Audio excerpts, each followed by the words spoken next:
And we are off. Should get things synced in just a moment here.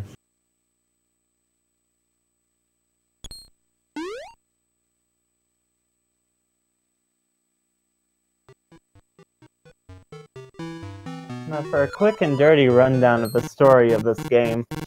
Basically, the Triforce calls upon Link and tells him to go to Holodrum because there's great evil. And then Link comes, lands in the woods, nursed back to health by the girl dancing on the stump over there, and then both of them, and then like storms happen, a tornado appears, Onyx takes Din, traps her in a crystal, sinks the Temple of Seasons, and then the seasons of the land go all out of whack. That's the great evil. That would be it. I think. Pretty sure that's what it is. Either that or it's Link's terrible dancing. One of the two. You know, Link was just trying to have a good time, and he's being attacked. You are right. He is literally being attacked. That is a true statement. Look at that. Look at that tornado. It's just so mean, throwing him around like that. Well, you know. Link just needs to take another nap before he can wake back up to save the world. It is a little bit harsh that they're like, hey, Link, there's a great evil. He gets sent there, gets to do some dancing, and then immediately gets his face kicked in. And then has to go through and save the world. Disrespectful. But he gets 2 naps out of it, and like, that's kind of a nice trade-off. 2 naps, 1 day? Yeah, you know. That's fair. Good start. I mean, he's not going to sleep for the next, what, like, almost 2 hours, so I guess it's fair.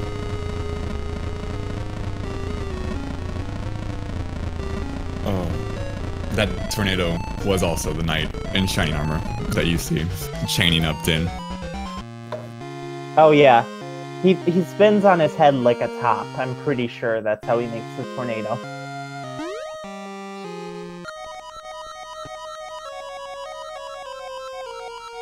Impa rudely awakening Link from his second nap. A little bit early, but that's fine. We got things to do.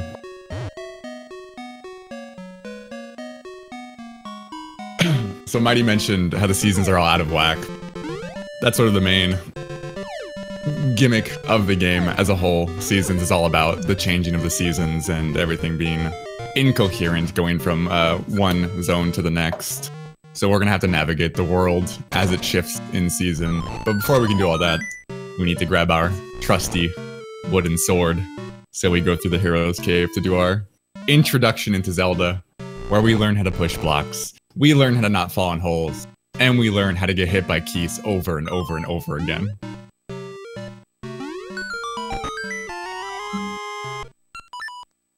And we learn how to save and quit. Now, when they open the save and quit menu, they go down 1 and hit save and continue and then do a soft reset, which is 80 start select, just to save a little, a slight bit of time, and over the course of the run, it adds up. The save and quit functionality in the Japanese version of the game is one of 3 reasons that we run Japanese over any other language. The other reasons being that Japanese text, as with a lot of speed games, is just faster than the other versions of the game. And there's a region-specific glitch that you're going to see in Dungeon 2. But we can get to that when we get there. But both of our runners getting the sword and heading back into town. Neither of them getting winter, because winter is the worst season that you can get. The best season, of course, when you're in town, is just not winter. That's the best. The reason that winter's bad is because that screen with the heart container on it, there's a snow pile that piles up during winter, and so you can't walk quickly to the Maku tree here. You have to go around, and it adds like 2 more screen transitions. It's really terrible. Meanwhile, they get to wake up the Maku tree, pick up a dungeon key that Maku was holding on to for whatever reason, and it can now head on to the gnarled route.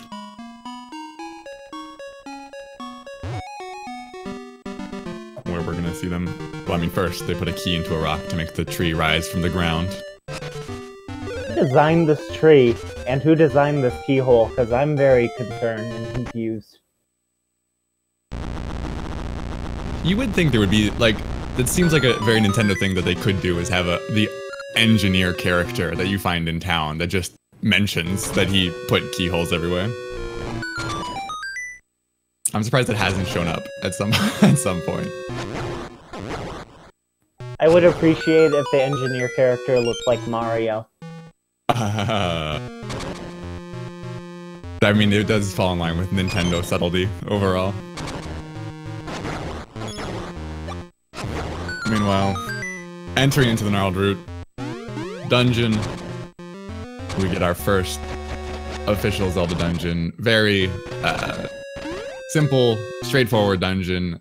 Nothing too complex mechanically. It's really Sorry. No. It's really in this dungeon that you can see the most callbacks to Zelda 1, with its the entrance and the boss and the dungeon item room layout.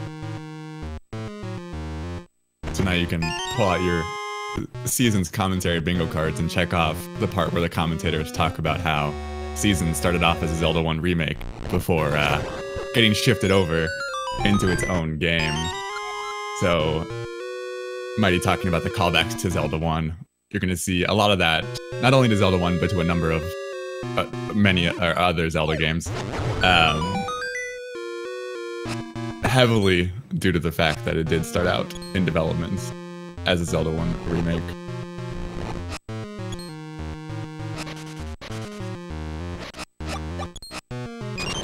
Don't worry, I'll link to the past. Sorry.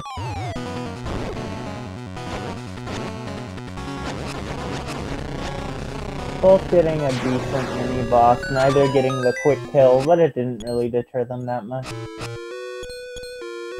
Gonna be heading downstairs to pick up their dungeon item here, the Seed Satchel. Comes with 20 Ember Seeds starting out, but we're gonna be picking up a number of other seeds with all unique purposes as we continue forward. Ember Seeds, as you might expect, burn things, light things on fire. Monsters and torches alike.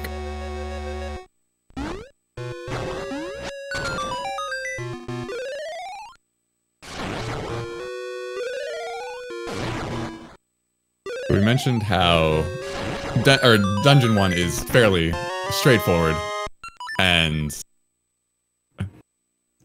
simple overall. However, the runners do complicate it a little bit by adding in an RNG manipulation, where they're going to do a hard reset, the equivalent of powering off the console and turning it back on, which is going to reset their RNG value to a relatively similar point, same point, and then they can roll that RNG forward by swinging their sword and listening for certain tones, and use that knowledge in order to get advantageous enemy spawns as well as boss fights. So one of the reasons that they do the RNG manipulation is to avoid what just happened to Stanner there, which is the charge. qdoe also gained the charge, so neither runner able to hold the manipulation through Dungeon 1. But a successful manipulation would keep Aqua Mentis from charging there, which would save 7 seconds. Every charge that Aqua does is a 7-second time loss.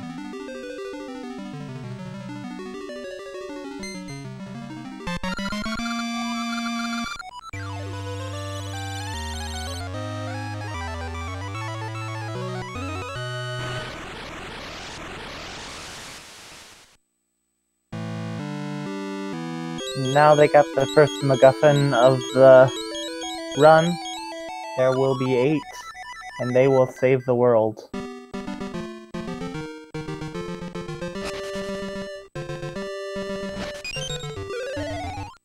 So Sttaner coming back on this screen with Winter means that he'll go down and activate the Ember Seed tree warp now. Whereas qdoe, since he did not get Winter, he'll stick up top and won't activate the Ember Seed tree. This is just so that like a routing decision. Because the snow pile's there, it's easier to just, since you're down there already, you'll go down there and activate it.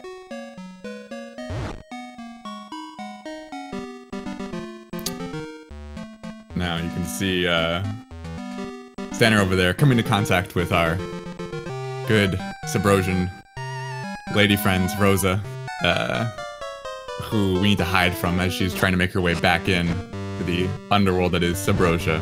Doesn't want anyone to follow her. Luckily, she's not very good at the whole seeking part of the hide and seek, so as long as we're not directly in her eye line, she can't really see us. So we're just gonna hide away and follow her in so that we can continue forward and pick up our big title item for the run.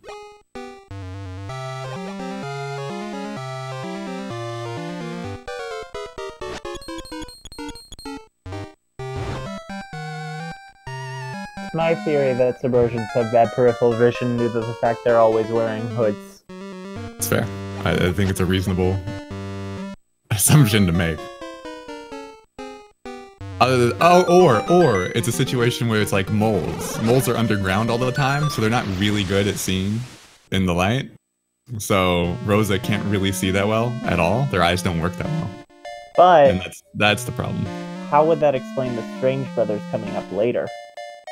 I based on my personal canon for why they do it, I think that's why. I think that it's because they have a different goal in mind. And they see you, but they're just willing to let it slide most of the time, as long as you're not too obvious. Ah, okay. Or maybe Rose is being coy right now and knows that we're following. And just is like, oh, okay, it's fine. As long as we keep some distance. Stanner and qdoe picking up our Rod of Seasons, which we're going to use throughout the run, powering it up with the gems for each of the season bestowed upon us by the fairies in the towers to allow us to warp the seasons around us and navigate the world in a preferable manner. Winter, when we get it, is going to allow us to freeze lakes over, create large snowdrifts that we can walk on top of, create smaller snow piles that we can shovel up, and withered trees so that we can walk by when we otherwise wouldn't be able to.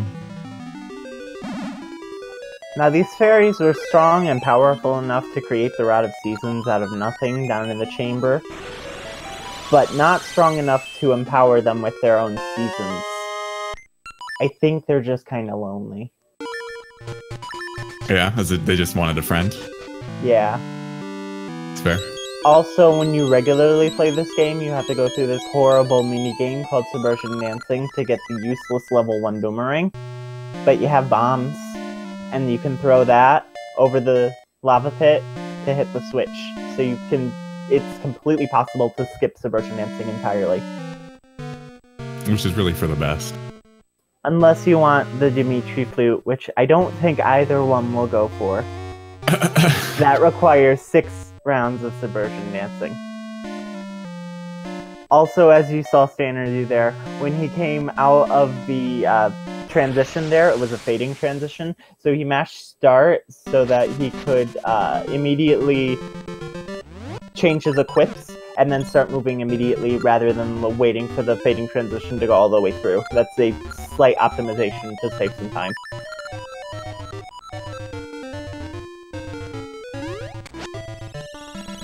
Seeing him jumping onto the stumps, changing it to winter.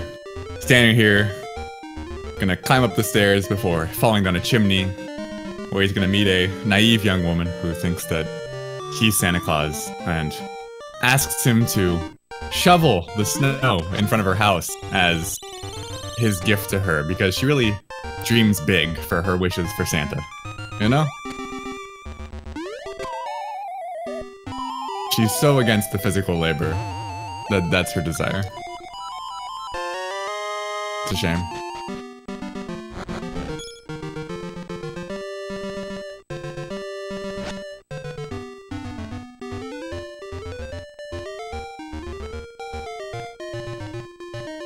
Dinner here picking up the mystery seeds, the second of the seed types that we're going to be picking up in the run.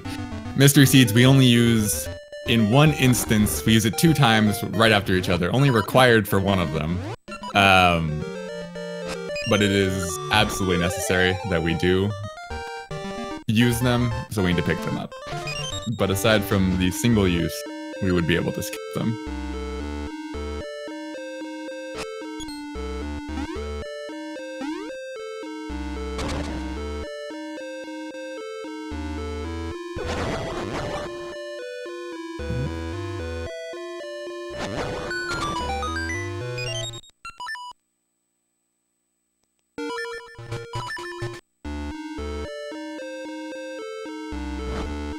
Stanner makes his way into the dungeon item room. Gonna have to kill these moblins. If either of our runners were able to hold on to their manipulation that they started in Dungeon 1, they would have been able to end it in this room, where you can throw a single bomb to immediately just kill those 2 moblins and not have to worry about tracking their movements and swinging your sword across the gap. Stanner not getting too bad of a moblin spawn there, so it wasn't too terrible. qdoe having a little bit of trouble with this second moblin. Stanner picking up the power bracelet, our Dungeon 2 item, which Link just needs to strap around his wrist and suddenly he gets super swole. And can lift heavy rocks and heavy grass because, you know, grass is just too heavy if you don't have your power bracelet on. Or, the alternate theory, it's actually an infinite supply of croissants, and that he eats the croissant and it makes him super powerful for 1 lift. Is that what it is? You take one, you eat a croissant, and then you have enough power to lift up 1 thing, and you have to eat another one? Exactly. Like spinach for Popeye. That's so much bread. Surely after like the 5th croissant, you'd have to be like, well, maybe I don't need to lift this pot. Maybe I can just take a break.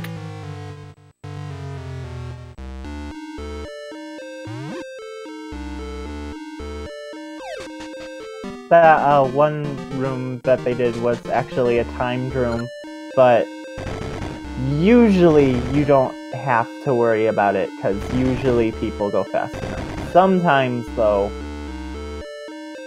it disappears. Very rarely. Yeah. Stanner getting a little confused, but you know, it happens. Gonna pick up the backup chest. Again, because they dropped the manipulation, if they had held it, they would have gained 10 rupees that they're gonna need after Dungeon 2 for a boxing match. However, because they failed, they pick up that backup chest just to ensure that they have enough rupees. I know if some runners get 7 or so rupees, they'll just take the risk and hope that they get enough without having to stop. But tournament match, wanting to play it safe. As Stanner makes his way into the Dungeon 2 mini-boss, which is the region-exclusive glitch that I mentioned early on in the run, where the mini-boss is Facade. However, Facade's hitbox spawns as soon as you enter the room, although he does not spawn until you enter the bottom half of the room. Put 2 and 2 together, and you can just throw bombs as long as you stay on the upper half, kill Facade, and not have to worry about the fight. qdoe getting knocked back by a Keith and having to start back at the beginning there. A very, very unfortunate place to die, as he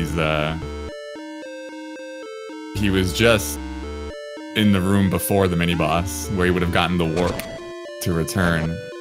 Now instead having to take the long way around, opting to go through the main passageway of the dungeon rather than going and wrapping around on the outside. Not sure if that's the best call as far as time goes, but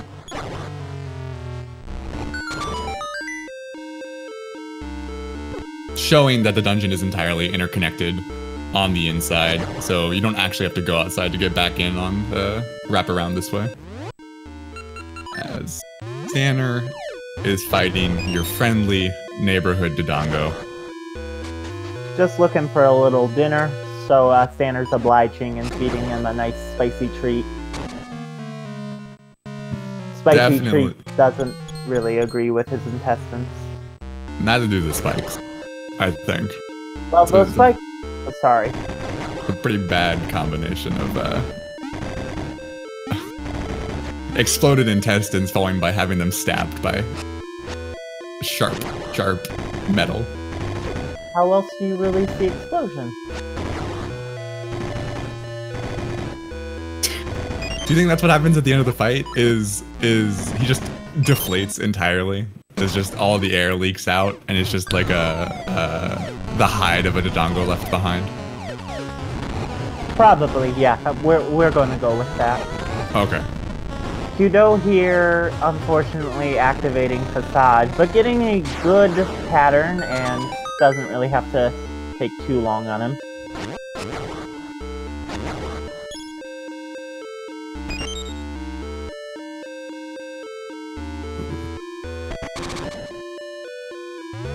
Sttaner slightly pulling away here as he heads back into town and is going to be making his way up to Dungeon 3. First, you need to make a stop at his friendly neighborhood Penguin so that he can fight said Penguin. So that he can beat said Penguin in a fight, so that he can receive a pair of boxing gloves that belong to a kangaroo. He can give those boxing gloves back to the kangaroo. That kangaroo can give him a flute and allow him to hop into his pouch at all times. Oh.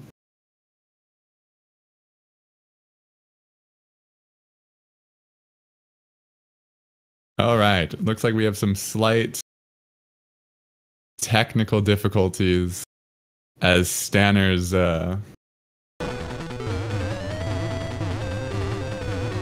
Stanner's computer seems to have overheated and shut down.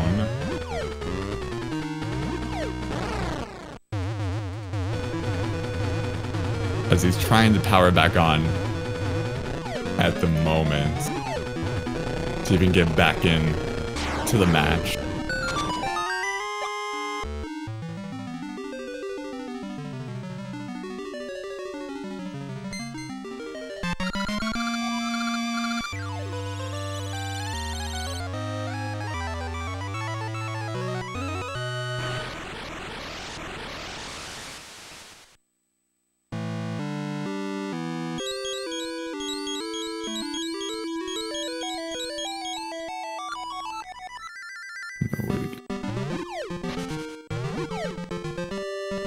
Well,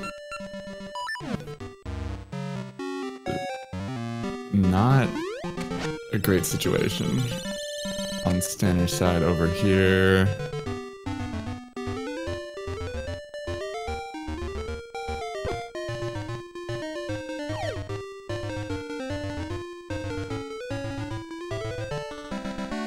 qdoe making his way back into town.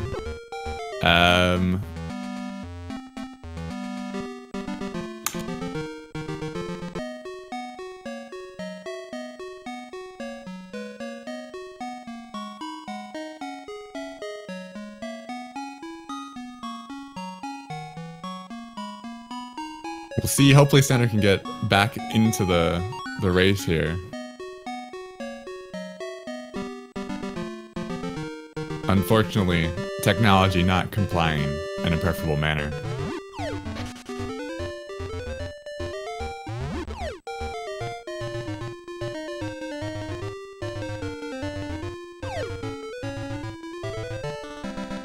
Which is rather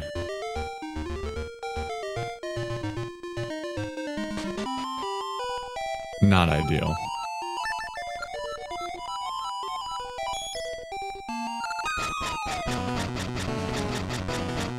Sttaner, knowing that he had the slight lead over qdoe, being a gentleman, overheating his computer so that qdoe could catch up.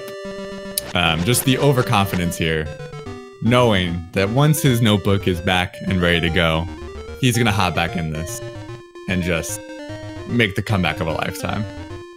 Adding to the suspense, building the tension. qdoe having a nice fight with Blano. as he can now give the boxing gloves to Ricky the kangaroo, get his flute, and ride in the kangaroo's pouch. Ricky here is not a good companion. One of the 3 companions that you could have, and by far the worst one.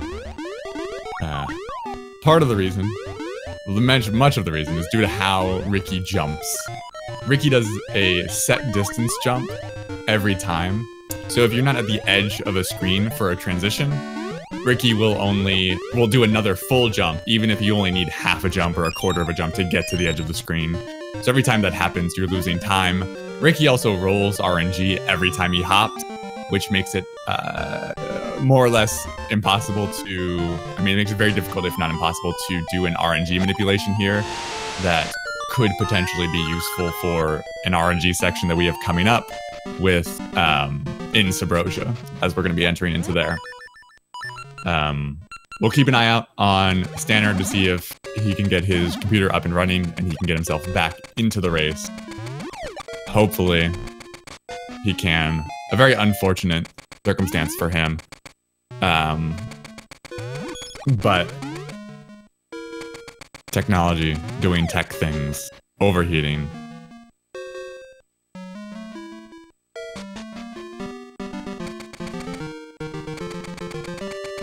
As qdoe's going to put a key into another rock to unleash the dam and let the water flow out of the swamp, or out of the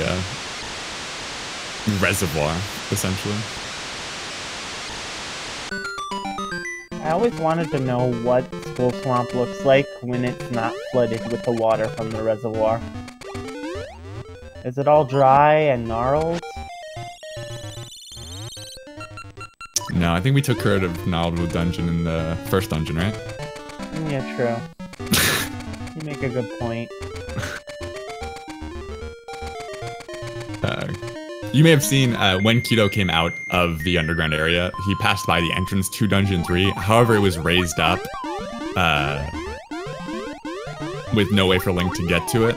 So Link needs to go back to Subrosia to pick up his second season, Summer, which is going to actually allow him to grow vines in certain spots that he'll be able to climb up.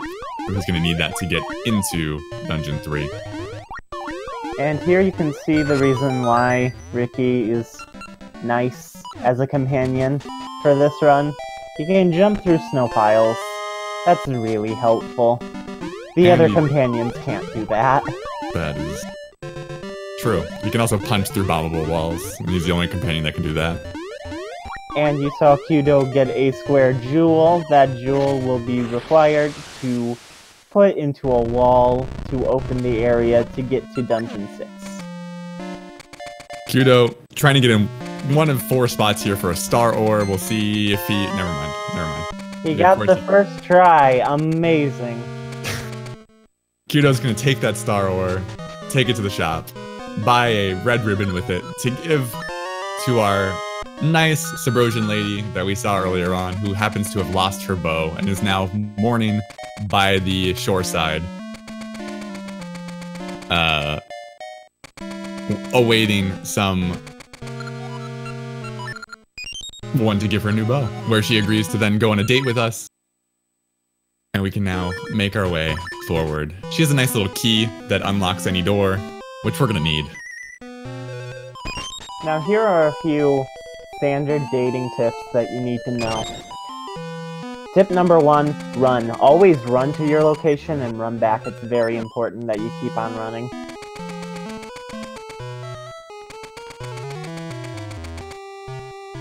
I mean, yeah. If your date's not as physically fit as you, that's a sign. It's a red flag. You just need to know you're of the same physical capacity. Endurance. Also, it's a speed date. You got speed dating, you know? You gotta run. Physical endurance, speed dating. This rocky patch, don't worry. You'll get somewhere nice eventually. Like here, where you get this summery, fiery passion.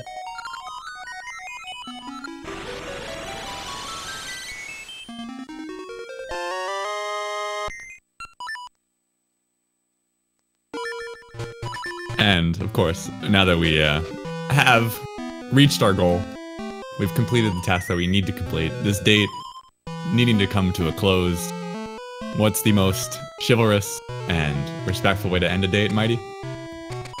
You leave them out next to an active volcano. Thank you. That is correct. I know you might think the answer would be to take her back to the beach and have a nice closing end to the date, but no. Link's got a world to save. So we do the next best thing, which is just leave her behind. And while you might think that's rude, just think about those vibrations under her feet. A nice free massage. What a better way to end a date than that? Mighty Mouth here, the master of spin. Quite the really trying to put a positive light on Link's behavior. I can appreciate it.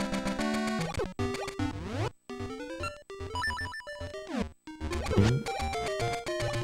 qdoe struggling a little bit with the tech here.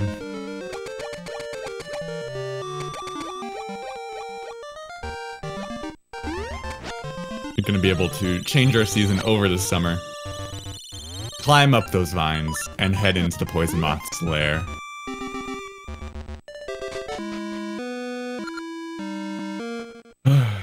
Dungeon 3, Poison Moth's Lair, starts off with these little beetles here. The intended way of fighting these beetles is to have purchased a shield from the shop. You can just hold your shield up and bump into them to flip them over. But if you have a shovel, you can just spam your shovel and flip them over that way.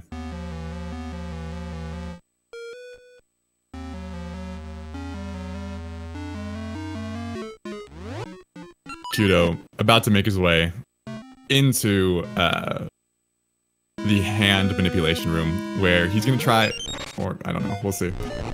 These floor masters here, they spawn on a set timer based on which way you are pressing on your D-pad at the time that they're meant to spawn.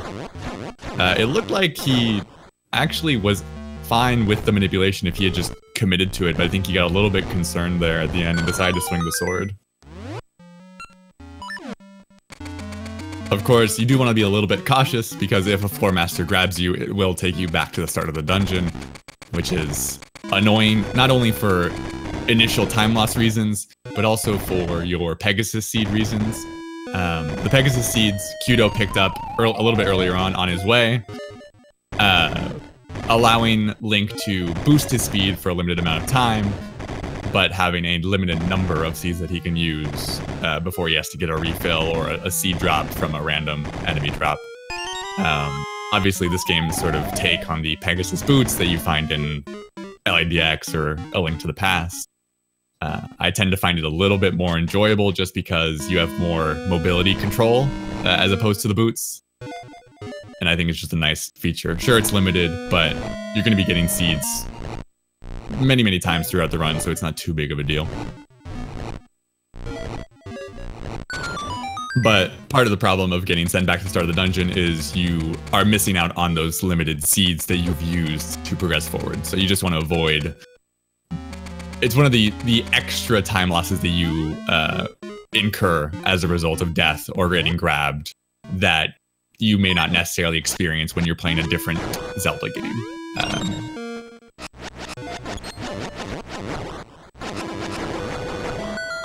There you saw qdoe sort of stay in the corner and slash his sword while he was getting the mimics down. That was just to avoid having to fight them all in the open quicksand arena. And qdoe picking up our Dungeon 3 item, the second best item in the game. A great item. Not using it to the best of its ability at the moment, unfortunately. Not sure if he decided to go for a Death Warp on purpose just to refill his hearts. But our Rock's Feather is going to allow us to jump, hop, and skip anywhere we may need to go.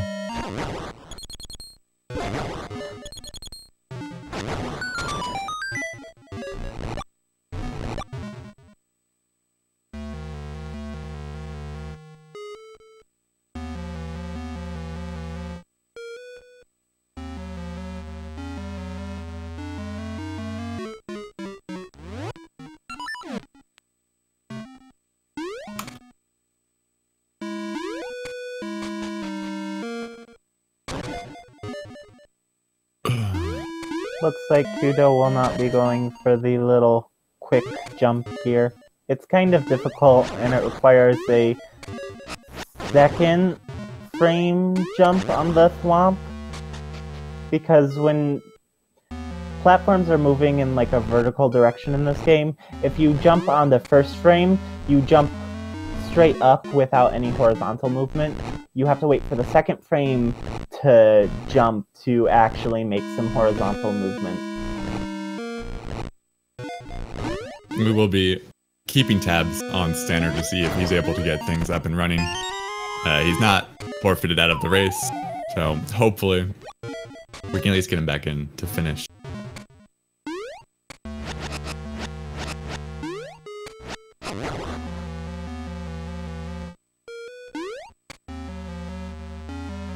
qdoe making his way back. Again, opting not to use the seeds. There are fast seed strats both on the way through that on the first pass and on the way back. Again, not using that Frog's Feather to the best of its ability here. Gonna hop on over and head through, potentially getting a second hands manip. We'll see him attempt it.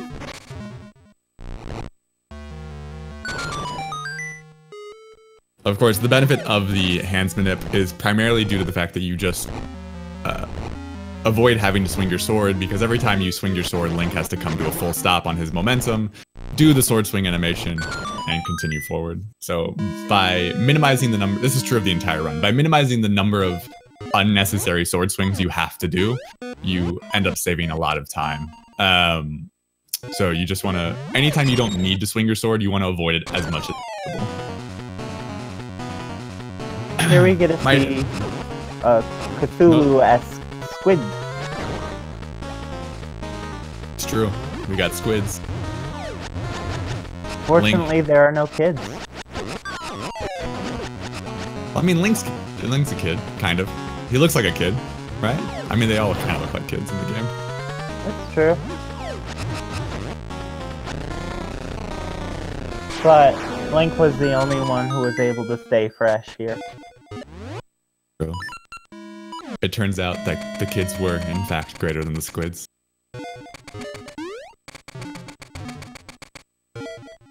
Otherwise, a pretty straightforward fight. You have to pick up each of the 3 squids out of the water with your power bracelet, and then swing your sword at them as they bounce around.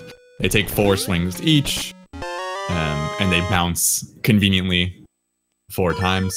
Or they bounce 3 times, and on the 4th they land, so you can get them in 1 cycle per out of water, if you are keeping your sword outstretched and ready to go.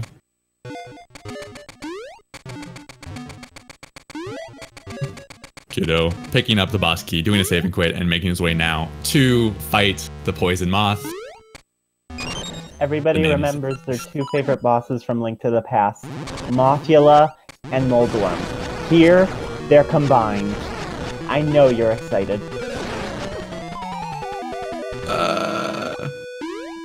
There you go, experiencing that Moldworm sensibility, falling down the hole and having to reset the fight.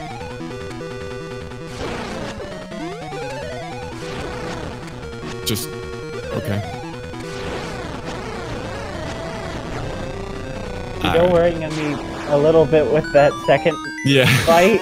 I was like, you're giving me shakes here, but he made it work. I'm proud of him.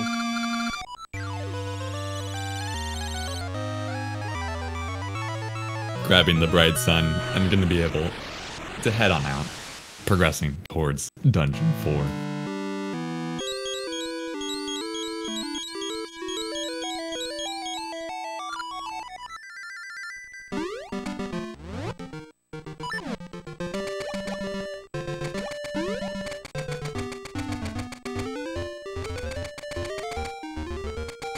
qdoe, as he's making his way towards Dungeon 4, is going to be making a pit stop at the Pegasus Tree here. You're going to see our runners stop back at the Pegasus Tree after every dungeon except for Dungeon 7 and Dungeon 8, obviously. However, we won't need to walk back manually to the tree after we get past Dungeon 4, thanks to the assistance of another seed.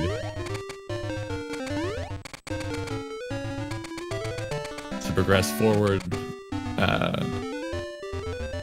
qdoe's going to need to make his way through the Natsu region of the game, which is a region that the terrain changes based upon which animal companion you get. So because we have Ricky here, we're going to be jumping up these high cliffs and over these small hole gaps. If you had Dimitri, the Dodongo, it would be flooded with water and you'd have to just swim through.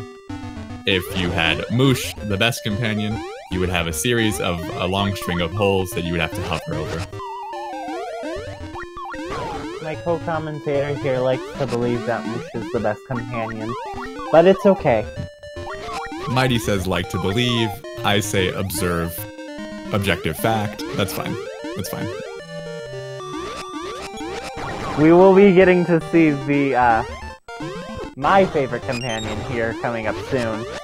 qdoe looking around trying to get a Pegasus Seed drop, which he got, and I think... Did he get a Sense Seed drop? I know a Sense Seed did drop, I don't know if he picked it up. But I saw a Sense Seed.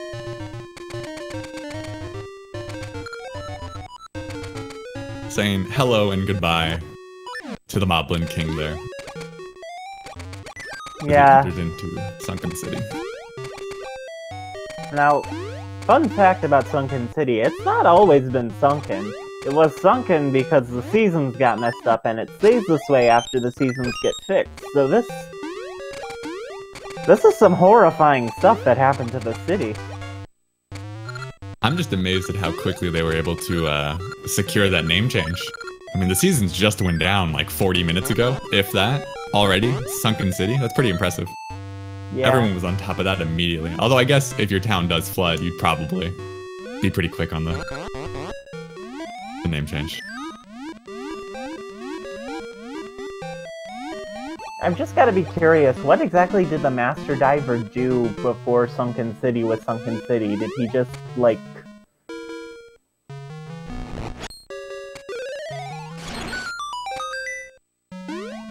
As you can see there, qdoe hitting all 4 eyes at once, which in this case means that you hold your sword and don't slash it again, and then do a spin slash for the other 3. One fluid motion. I'm gonna be picking up his flippers here, which I believe, no matter what anyone else says, Link needs not to be able to swim, because you don't need flippers to swim. You need flippers to keep your shoes dry. Okay? That's it. That's all. Link needs to keep his shoes dry. He puts those airtight seals, flippers, around his ankles, and then he can go into the water. He's a prissy little boy, and he refuses to make the greater sacrifices for the sake of the world. Well, I mean, if he doesn't keep his socks dry, then he's gonna get Trent's foot. That's not good. You know what's worse than Trent's foot is the world falling apart.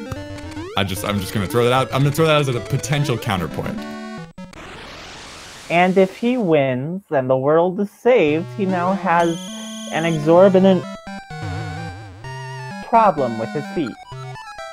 Also, shoutouts to these 2 brothers coming down the pike, stealing the feather, giving him the Full Zor. Full Zor being a nice little item that you never get to use and has the same damage value as the Master Sword. Also, I'll let Mighty do his bit here, but I would just like to say that you go to Dungeon 3 after leaving Rosa, you pick up the Rock's Feather. What item gets taken the next time you're in Subrosia? The Rock's Feather? Interesting. No allegations made, I'm just saying it's interesting that the thing that you get from the dungeon that you left the girl for is the thing that gets stolen. Okay, Mighty, go ahead. And as you can see here, they're coming up and looking all around. Red looking at that tree, trying to see if anyone pops out of it, because you know people pop out of trees all the time. Blue coming around, doing most of the work, coming in around and making sure that no one's hiding behind that mushroom. Red coming down the pike, making one last sweep, going down and not finding anyone. Red and blue taking different paths here. Blue going up around the rocks, and red checking down by the seashore to make sure that those pirates stay in their place and not steal any booty from their treasure grove. Blue one final sweep across the plain, and then red and blue take a similar path here. Blue goes up by the rocks, checking the place where they just started, because you know, you never know when a phantom just decides to go suddenly visible after being invisible. Red checking by the seashore again, making sure that pirates don't come up near their seashore. Red and blue taking different mushrooms this time. Red going around one mushroom, blue going around the other. You see another example of Subrosians having very bad peripheral vision due to the fact that they can't see out of through the hoods blocking their side vision. Red and blue going around and doing a double fake out, checking one last time, and then going down and digging and burying the feather in the most conspicuous spot available.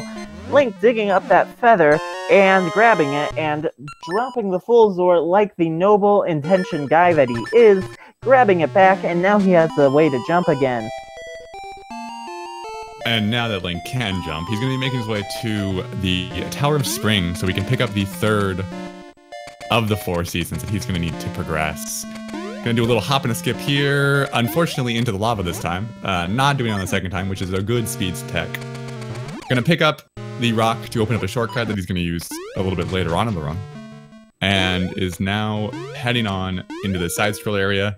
There is a speed strat that you can use here using the Pegasus Seed, primarily used on the way back. I don't know if we'll see qdoe go for it. qdoe, gonna pick up Spring from the tower. Spring is going to bloom flowers, different types of flowers. There are 2 different types of flowers that you can cut down. There's also the 3rd type of flower called the Blast Bloom that Link is going to be able to walk into. The Blast Bloom will sort of suck him up and then spit him out straight up into the air and up cliffs. It's like a more useful version of Ricky because you don't have to walk around with it or in its pouch the entire time.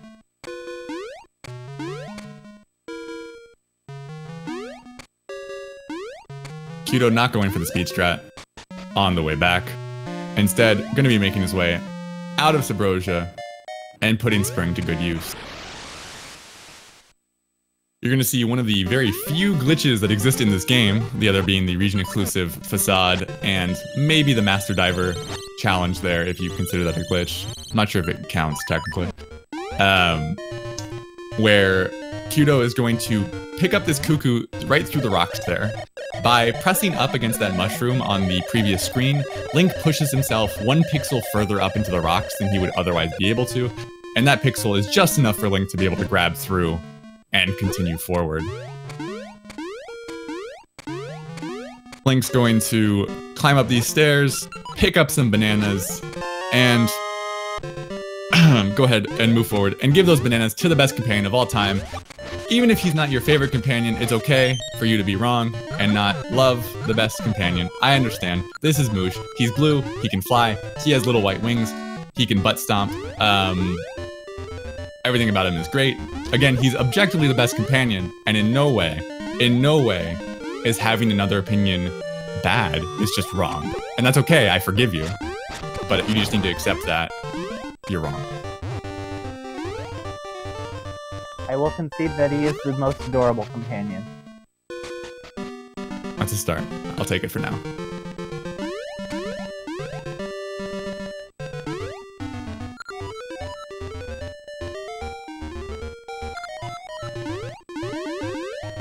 The Moosh can fly over pits, and that's why we need him.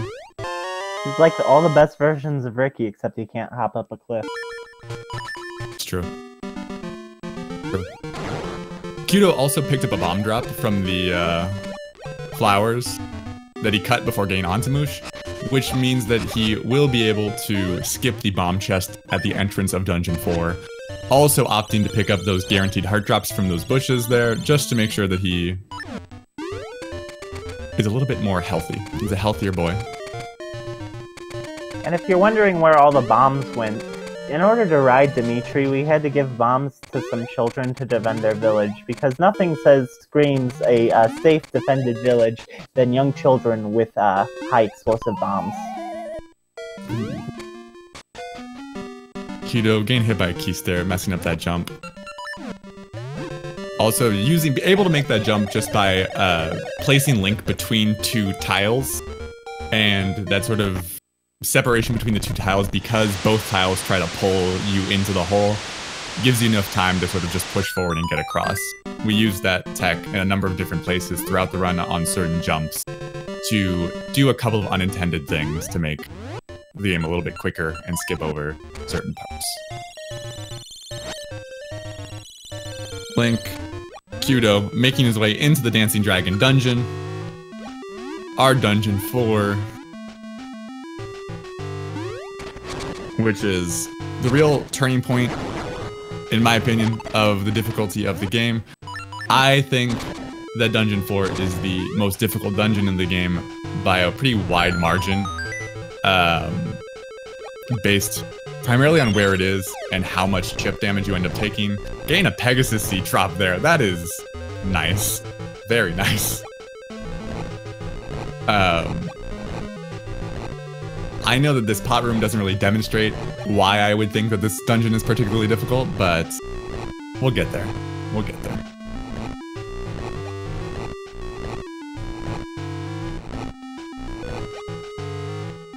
No matter how you do this pot room, it's always going to feel like you're going slow. It's just, you can do it the most optimally, frame perfect, the entire room. You're always just going to feel a little bit, just a little bit slow. Because you can only go so fast while pushing pots.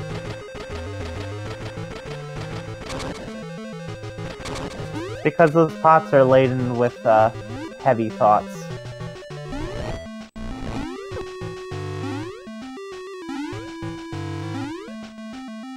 qdoe, a little bit stubborn here. Not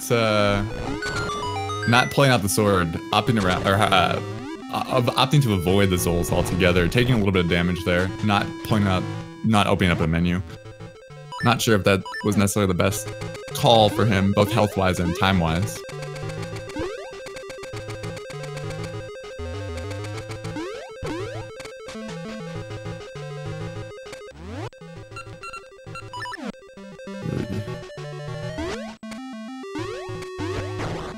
qdoe also opting not to work with the speed strat down here in this side scroller. You can use a Pegasus seed to skip over the rising and lowering cycle of that first moving platform, just to save a little bit of time.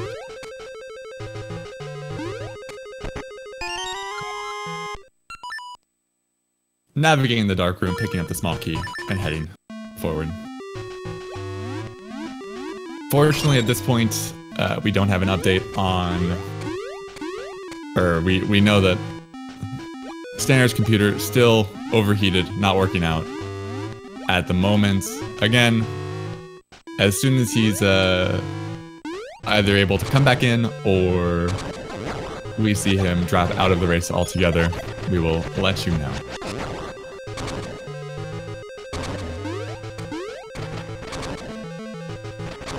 qdoe needing to pick up one more small key right here, or we need to pick up another small key right here. So he has to make his way back to the minecart, where he's got to fight some like. You need 3 slashes to take the likes out, so if you can get the likes next to the water and push them in with one quick little slash, saving yourself some slashes and some time. qdoe not quite able to do that, so has to kill them manually. Also, Kills the tech. Sorry. That Tektite is awful and always avoids you. I swear. It is the most dodge-heavy Tektite in the game. qdoe, realizing that he has a whole lot of seeds, decides to skip out on the guaranteed Pegasus seed drops that you can get from those 2 pots up in the top right corner. The 2 bottom pots both have Pegasus seed drops. Typically, a runner would be close to 0, so they pick up those seeds just to refill. But qdoe's able to skip over them, thanks in part to that seed drop that he got in the pot room at the beginning of the dungeon. Now here you'll see qdoe fight Agonima. Agonima is sort of like Aghanim, except easier. You light torches, you see which one has a shadow, you hit it. As long as you're hitting the one with the shadow and the torches are lit, you're good. He takes 3 spin slashes and a normal slash and he's dead. No need to worry about hitting any orbs back at anyone. No need to worry about any blue balls or anything like that.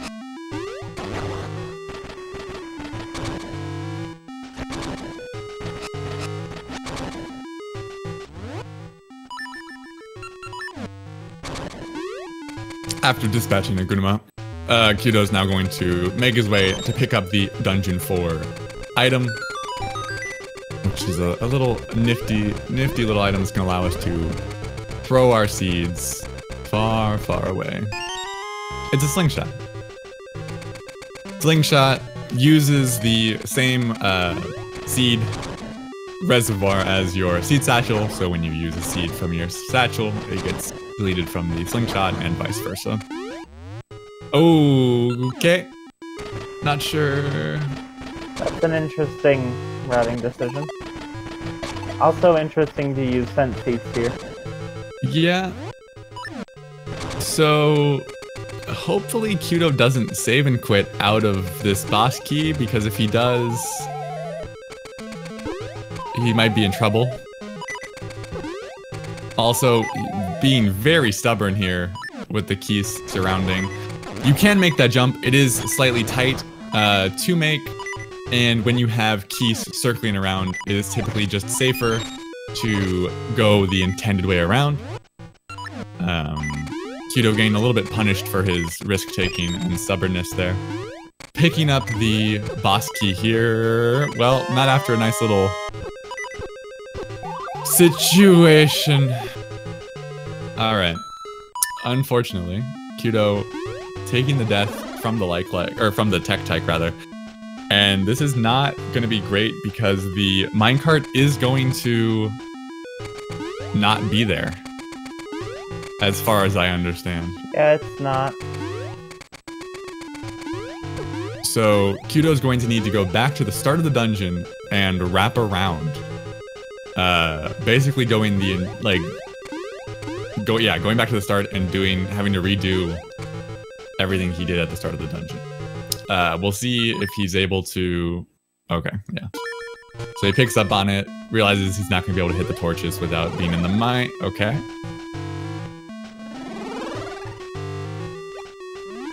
Autopilot's back into the mini-warp before realizing that he's not going to be able to progress that way and is going to have to go the long way around.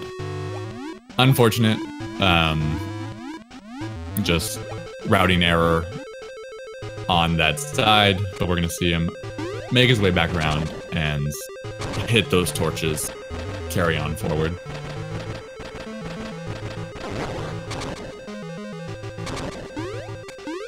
I'm not sure if he's going to have to kill these Stalfos again. No, the stairs still exist. Okay. So at least it's a little bit quicker of a trip this time than the first time around. Time lost nonetheless, but fine overall.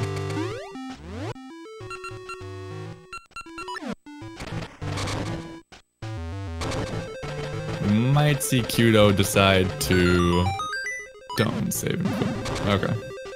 We might see qdoe pick up a couple of Ember Seeds in the mini-boss room, in Agunuma's room, just because he is ranked a little bit lower than he'd like to be, and he used a couple of Scent Seeds earlier on.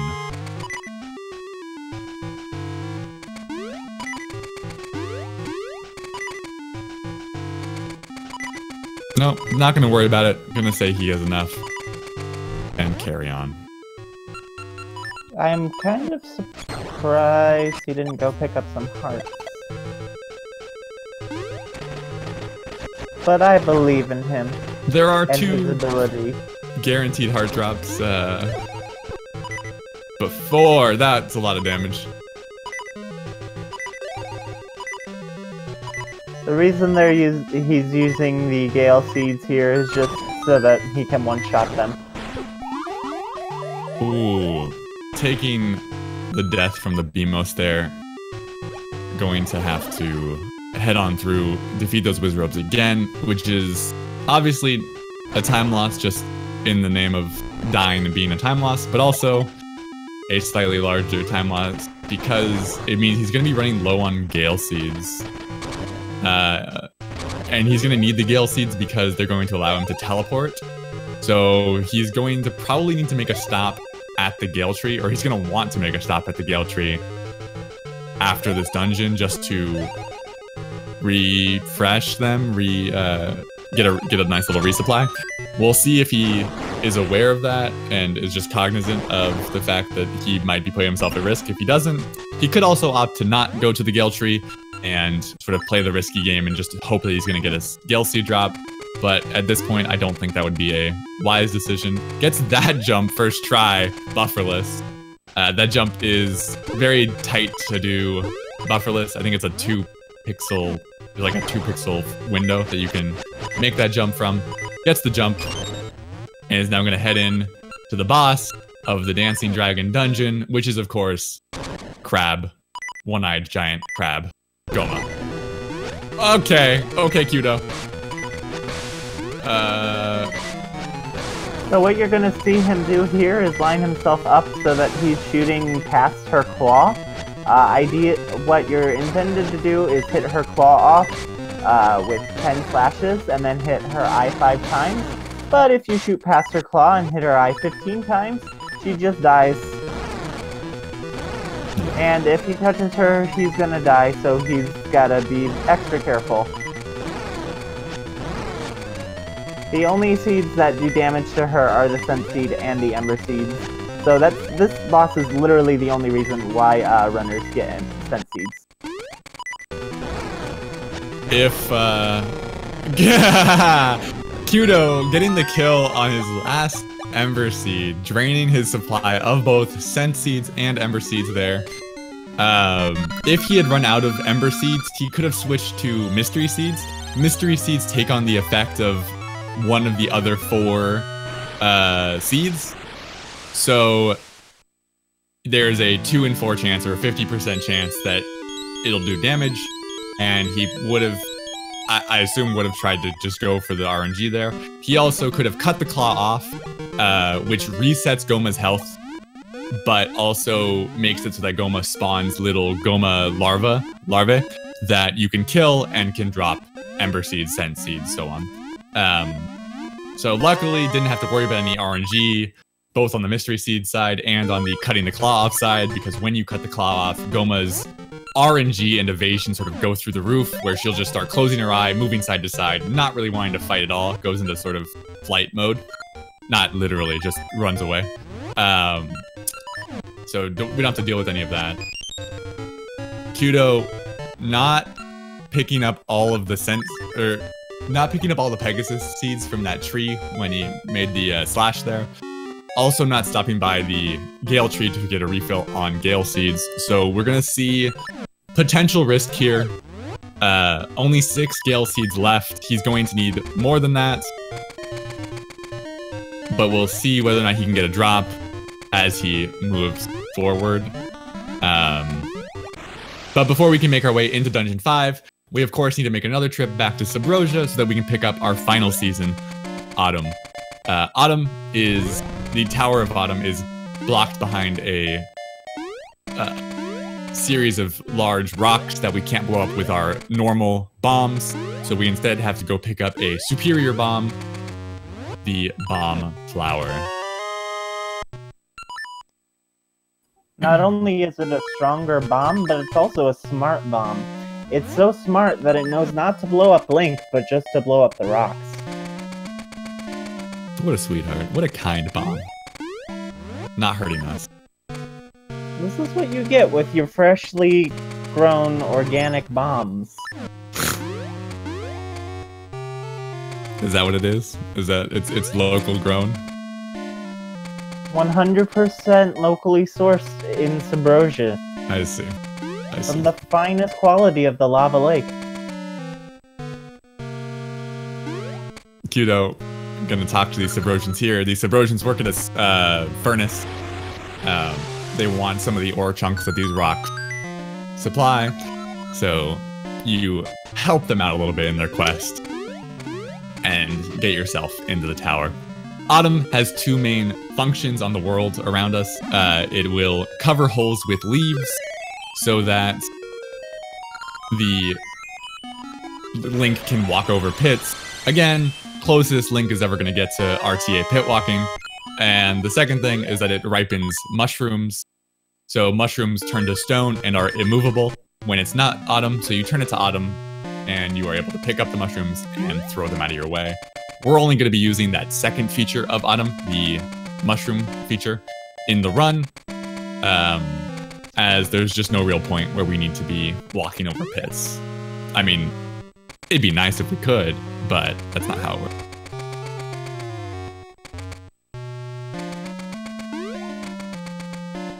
But now that we've gotten out, we can just make our way up to Dungeon 5, which is conveniently located just a few screens up and one screen over to the right. qdoe conserving the seed here, likely because he missed the full seed grab on the tree when he visited. And it's just not a bad place to conserve one of those seeds. Although he does have a lot of seeds.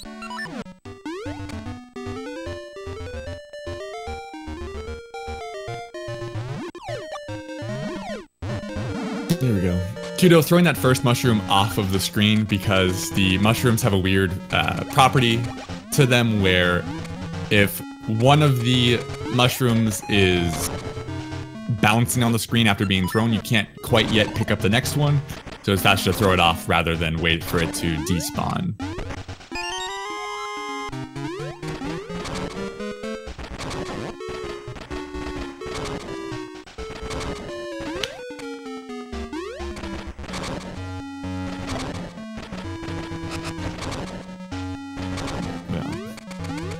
That is true. The only dungeons that can be sequence broken technically are Dungeon 4 and Dungeon 5. There is nothing stopping you from picking up Autumn after getting the flippers and going into Dungeon 5 to complete it first. However, there are no real benefits gained from doing so, and it's just slower than doing Dungeon 4 first.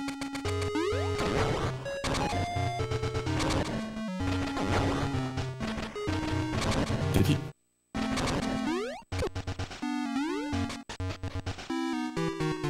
qdoe gonna make his way to the dungeon item here, just very quickly. Oh, taking some damage from that fireball and jumping into the spike.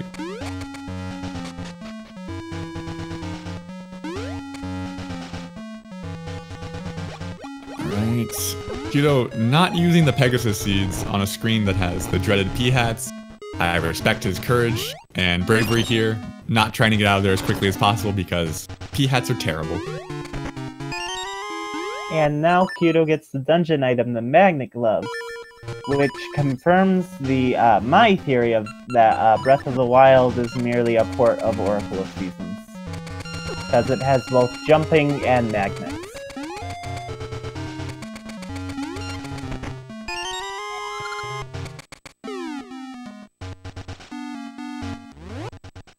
qdoe here likes to go for a very specific jump. I hope he gets it. I want him to get it so bad. He tries it once every time he does a match here, before opting to go around, just to avoid further health loss. But it would be very, very cool if he didn't get it.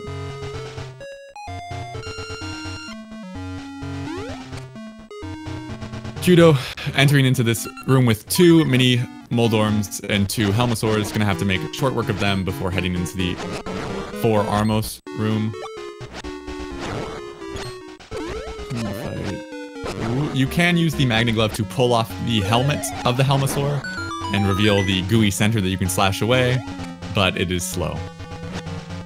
Alright, so this quad Armos room, you have to, after all 4 Armos die, 4 chests spawn, you have to open the chests in the same order that you killed the Armos. If you don't, this happens. So instead, you have to reset the room and try again.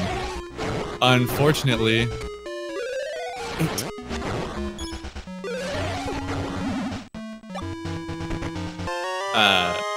qdoe killing the first 2 Armos when he went in the first time in a similar manner. A slight error there again.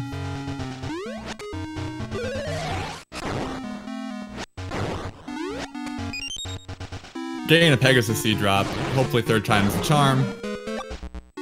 We will. There we go, he got it. This room is hard, especially when the Armos pile on top of each other, and then you sort of slash them both at once, and it's like, Which one do I choose?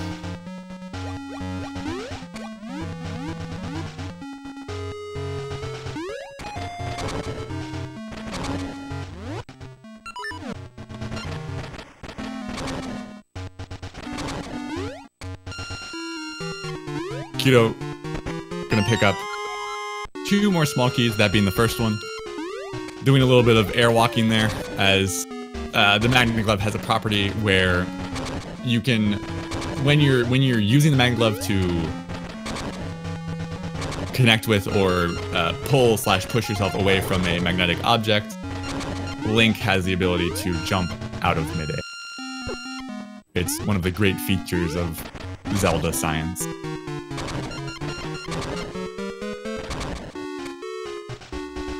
Gravity is magnets, and magnets are magnets. So therefore, gravity is negated by magnets.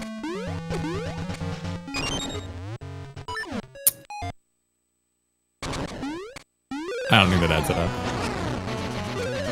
This is Steiger, he's annoying. Easy, but annoying. Because he likes to just sort of hit you, and... oh! There it goes, the annoying. Unfortunately, when Steiger hits you too many times, you end up back at the start of the dungeon.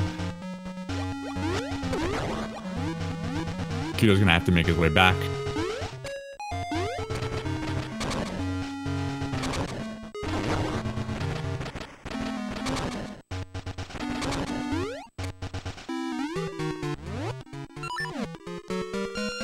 And enter back in. Hopefully he plays a little bit safer this time and doesn't have any issues with getting back to the start of the dungeon. Oh.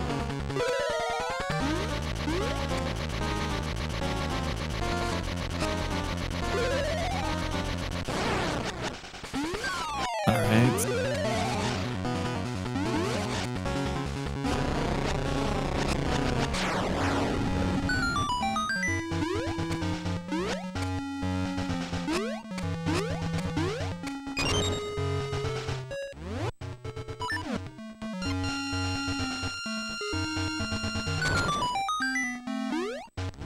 qdoe, successfully completing Steiger, going to be carrying on forward here. Needs to pick up the boss key before he can head into the Dungeon 5 boss. Going to just make his way through this side scroller before doing a save and quit and being able to continue forward.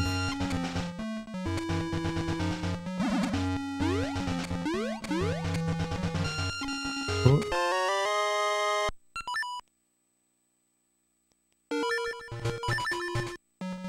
Now we'll get to see one of what I think is just the coolest room in the dungeon. When it's done optimally, its movement is like so neat.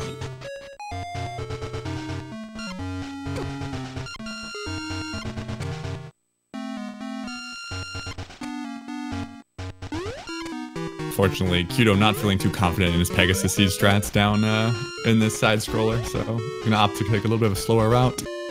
And going for... Oh, okay. He's not doing a slightly different tech. Not using the Magnet Glove to save himself there, so ends up falling into the hole. I'm not sure why... Okay, there we go. Using the Magnet Glove that time.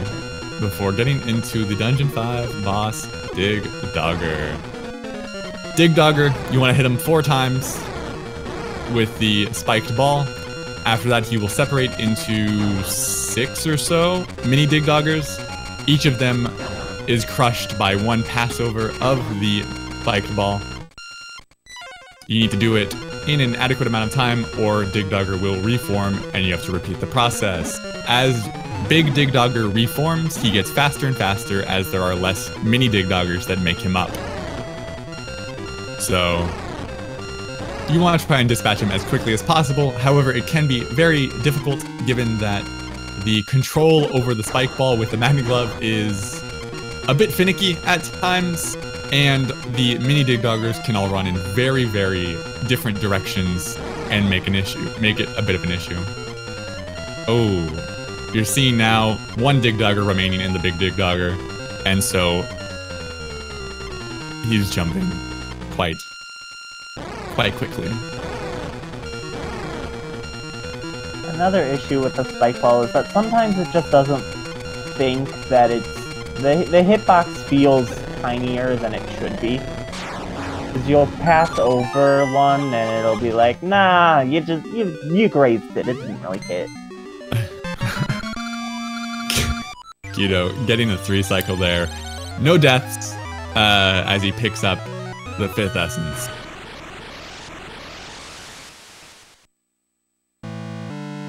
Now, gonna need to make his way into Dungeon 6, but Mighty mentioned earlier in the run, we had picked up a couple of gems that we're gonna need to put into a wall in order to get access to Dungeon 6.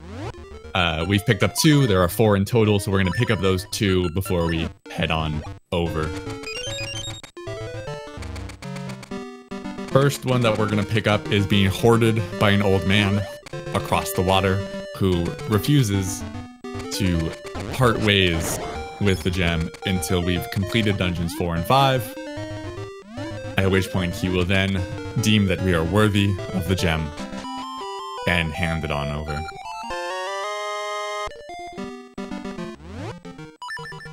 It makes me curious, was he once a lone adventurer who tried his hand at getting into the Dungeon 6 area and then was like, no, this is too much for the youth. They must undergo this process of getting the essences. I mean, I think there's a certain level of ego to have the audacity to say, I'm not going to give you this gem until you complete 5 dungeons, even though this guy only has 1 gem and we already had 2. So clearly, we are the superior adventurer. You know? Now for Mystery Seeds, previously Fee mentioned that they can do the ability of all the rest of the seeds. That applies to that torch. You can shoot the Mystery Seed on it and it will light it up as an Ember Seed would. And then qdoe uses it on the question mark block to activate it and release the horrifying Black Beast, a mini Moldorm who we have fought a lot of.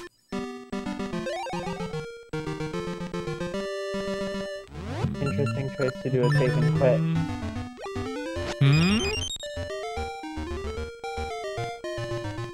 Oh, okay. I think I know why he did that. It was to reset the tree spawn.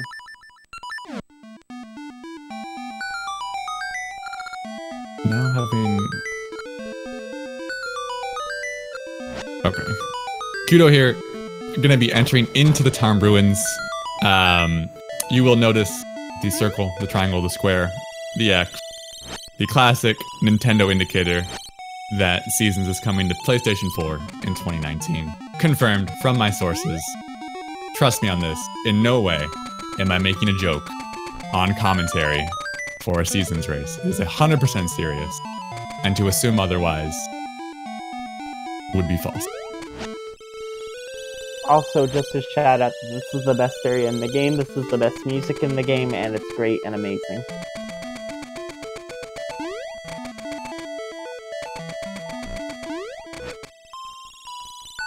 Tarn Ruins holds the Lost Woods.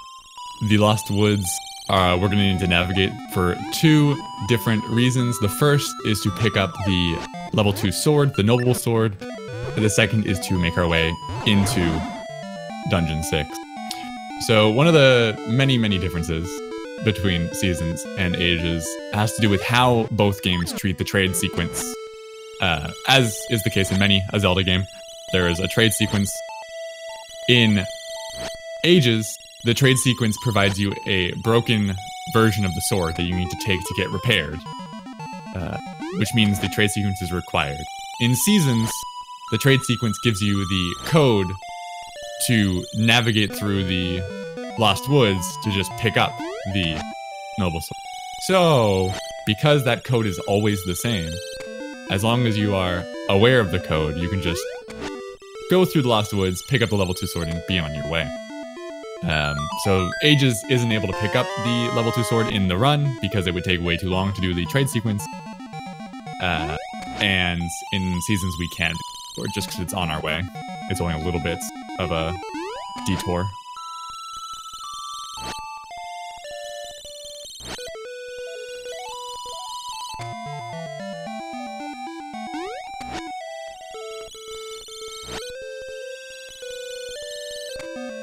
The code for both of the navigation paths that we need through the Lost Woods. The first is to get to the Noble Sword, you need to do the seasons from coldest to warmest, so winter, fall, spring, summer, and you need to go left after each time you change the season to get to the Noble Sword. To get to Dungeon 6, it's still coldest to warmest, but instead of going left every time, you go left, then down, then right, then up. So a little counterclockwise. And here you saw that the Blast Bloom was open, but there is an Armo statue that you have to put. So you have to make it winter to climb up a snow pile to push an Armo statue to change it back to spring to go up the Blast Bloom to flash the flower that's a stone in winter to actually get to Dungeon 6. It's a little bit convoluted. Also, who could this mysterious hag be that comes from lightning? Certainly she's no one important and is just a mysterious dark figure who wants the world to end. We'll just forget about her as we enter into Dungeon 6, the Ancient Ruins, which is a sort of trap house of sorts. Luckily, because we are doing a speedrun, we don't really have to deal with the trap house aspect of it, and we can just make our way directly through. But playing through this casually, you will find yourself in a number of rooms that look identical or similar to rooms that you should be in, or rooms that you've already been in but aren't right or are right, and it can be a little bit disorienting if it's your first time playing through.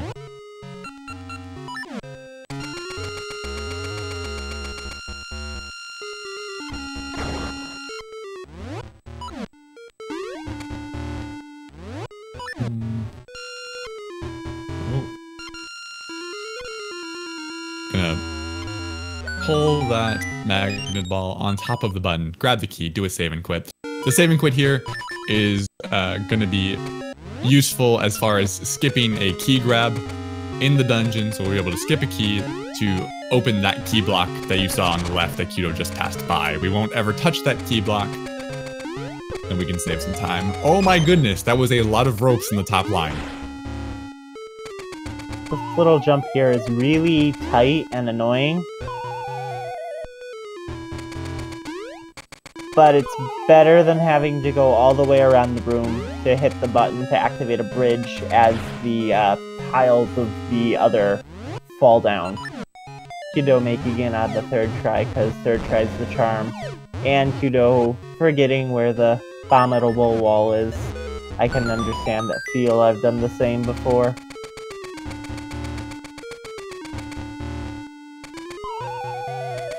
More spikes in this room. Having a little bit of trouble with his feather there, not jumping over.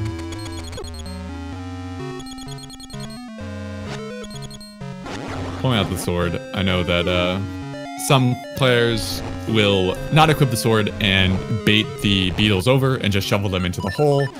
As long as I have not wasted any Gale Seeds, I just pull out the Slingshot and use Gale Seeds to get rid of them.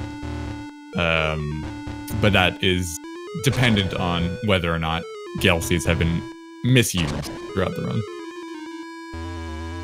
qdoe here, going to be picking up the Dungeon 6 item, the Magic Boomerang, the much superior boomerang to its level 1 counterpart, as it has a much longer range, you can control its direction mid-throw, and it kills Armos.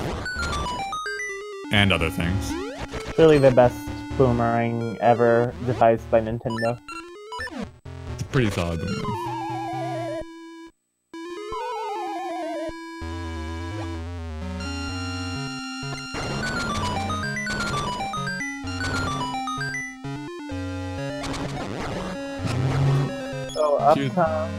Go ahead. No, I was just going to say, qdoe opting not to pull out the feather and seeds here. Just walking his way across. Here you'll see how qdoe's sort of like slashing his sword and jumping. This is just a little thing about oracles, is that it has height detection. So when you jump and then slash, your sword won't hit anything because you're considered on a different plane.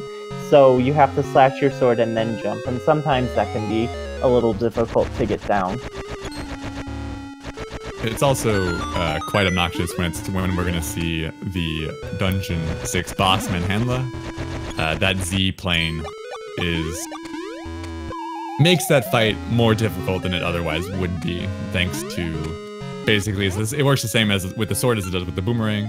If you jump up and throw your boomerang and it hovers over an enemy, it'll just be above the enemy and not actually hit them. So realizing that he does not have enough Ember Seeds and opting down here to get a refill.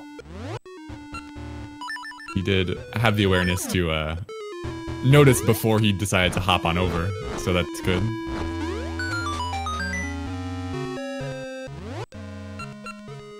Random fact, in the past they manipulate it so that they don't have to switch from the Mystery Seeds to the Ember Seeds and just use Mystery Seeds to light all the torches. And I find that kind of fun and interesting. Also, shout out to the Indiana Jones room. If it crushes you, you get sent back to the beginning of the dungeon and it's tragic. Particularly because we're like 3 screens away from our mini-boss to get that warp. Pulling out the Ember Seeds. Well, I've never seen this before. Interesting. Opting to use the Ember Seeds to kill the Stalfos instead of using a sword. It does put him at 3 Ember Seeds, which is not ideal because he almost fell down there. Oh my goodness. Because he's gonna need 4 Ember Seeds for Dungeon 7.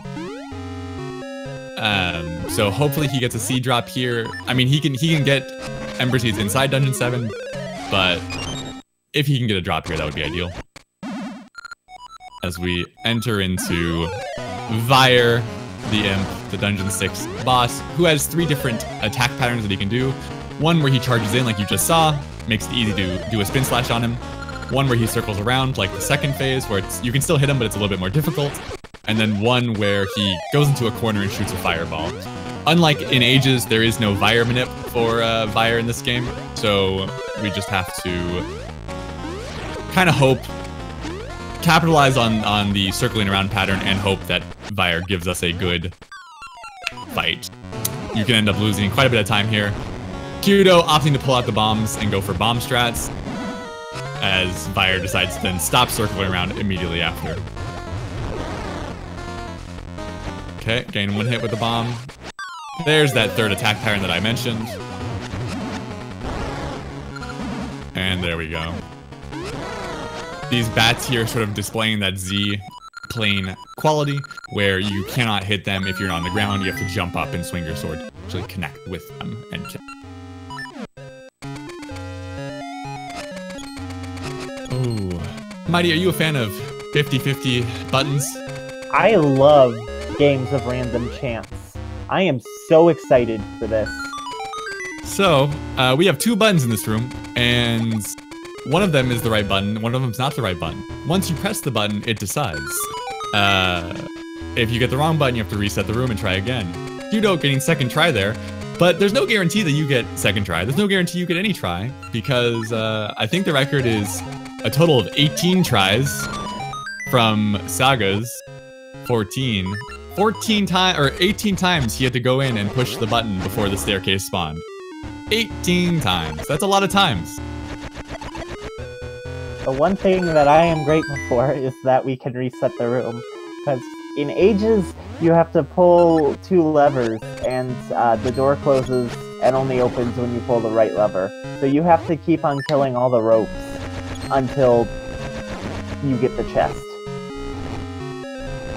And that's just like, oof. There's no escape. qdoe, gonna head up the staircase before entering into the D6 boss, Manhandla, who is a bit different from its Zelda 1 counterpart. 4 heads, reminiscent of Zelda 1. However, this time you need to throw your boomerang to hit each of the 4 heads 3 times to destroy them. After you've destroyed each of the heads, you can then attack the main body of Manhandla. with the boomerang 3 times to open up its core and slash at the core with your sword. The difficulty of the Z-plane that I mentioned before, where you want to jump over the fireballs, but also you don't want to throw your boomerang while you're in the air because it'll just go over Manhandla's heads and not do any damage. So you want to throw your boomerang first and then look into jumping over the fireballs and avoiding Manhandla. This fight is very difficult, casually speaking, and one of the hardest bosses, most obnoxious bosses in the speedrun, just because that boomerang control, while also trying to play dodge the fireball, can be a real pain. And then this room is full of quicksands, which just makes it all the more fun. qdoe here, killing Manhandla, having 1 Gale Seed. Hopefully he makes the smart play and warps to the Gale Tree to get a refill. If he does not, he's going to find himself stranded after warping to the Pegasus Tree, or to the main town, whichever one he decides to warp to.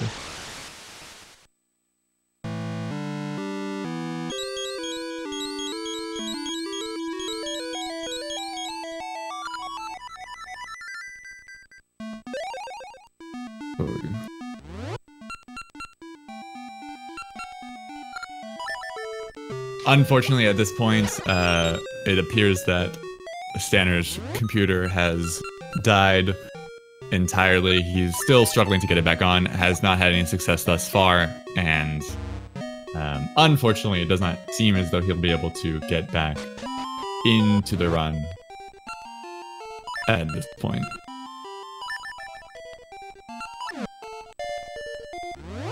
Again, if circumstances change on his side, we will be sure to let you know.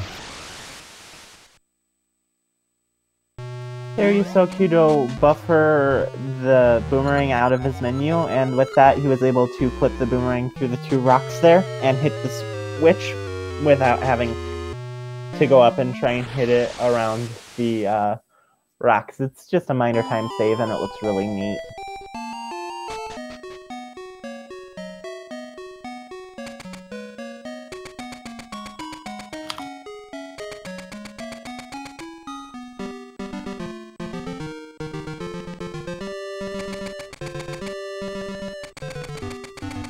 Now the reason that we had to go through all that Dungeon 6 stuff was to go talk to a pirate captain to tell a pirate that he can go back so that we can enter a desert. And the password to open the desert is from the 3rd panel, starting at the 3rd panel, going 2, then the 2nd panel 1, then the 1st panel 2, then the 4th panel 3. I don't know why exactly they locked the desert up like that, because I'm assuming the pirates were the ones who did it, because I don't think it was naturally just locked up like that. Well, you gotta keep at all the, like, the grave robbers, the treasure hunters. They wanted to protect any of the booty that was left behind in the shipwreck. I guess that makes sense. Also, this is another one of those instances of 4 different places where an item can be. There are 4 different sand pits. qdoe not getting 1st or 2nd. Will he get 3rd? He will not, so instead he's going to go for the 4th sand pit, the worst one to get. Also, if he drops the skull onto a different screen and then changes that screen, he will then have to go back and grab it. But he didn't. And now the bell's all rusted, so he'll have to go to a smithy to get it shined up. First, he's probably going to make a stop at the Pegasus Tree, just get a refill there. He did end up going to the Gale Tree, so he was got the refill, safe there. Good job being aware of that. And is now going to head... Oh, getting to the right tree. I'm heading back into Subrosia so we can visit that smithy and get that bell repaired. Now the smithy is an interesting smithy. The smithy does not like the word please. So, he's going to need to say do it really firmly and rudely. So if you want to say do it when we're at the smithy, just go ahead and say it in chat, because, you know, the smithy really needs to know that qdoe wants this bell shined up.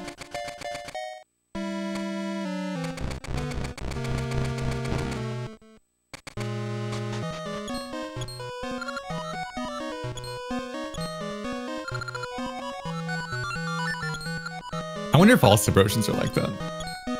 If they just don't like please in general. I think it's just this guy, because I'm pretty sure Rosa wouldn't like that. She seems That's really fair. nice and kind. Although she is a pop idol, so maybe she has to put on an affect just to be liked by the general populace. Now that qdoe has restored the bell back to its desired status, he can now go back to the pirate and return it and set sail off into the great wide blue ocean. I wonder where in the ocean Dungeon 7 could possibly be if we need to be taking a ship to get there. Also, I didn't mention this before, but how does an undead skeleton pirate die and become a ghost? 'Cause they're not dead. They're a species. They're the skeleton. I think they're called like skelations or something. So they're not actually dead. They just happen to look like skeletons. Oh, that's not true, because they say that they're dead. Ooh, I don't know. For a second, you had me thinking they were like Sams from Undertale, but I guess no.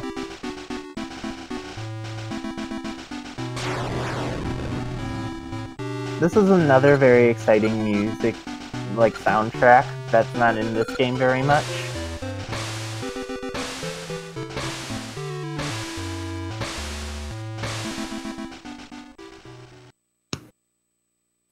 But then we get to see that pirates who are dead and don't have any organs actually get seasick as well. And then when they do get seasick, in classic Subrosian fashion, what do? They just start dancing. Subrosians love a dance party. These skeleton pirates love a dance party. Even when they're seasick, they can't help but spin around.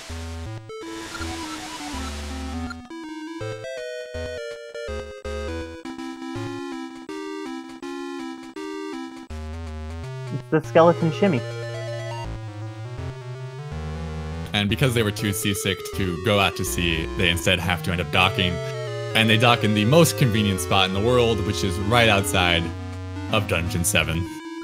Makes our lives real easy.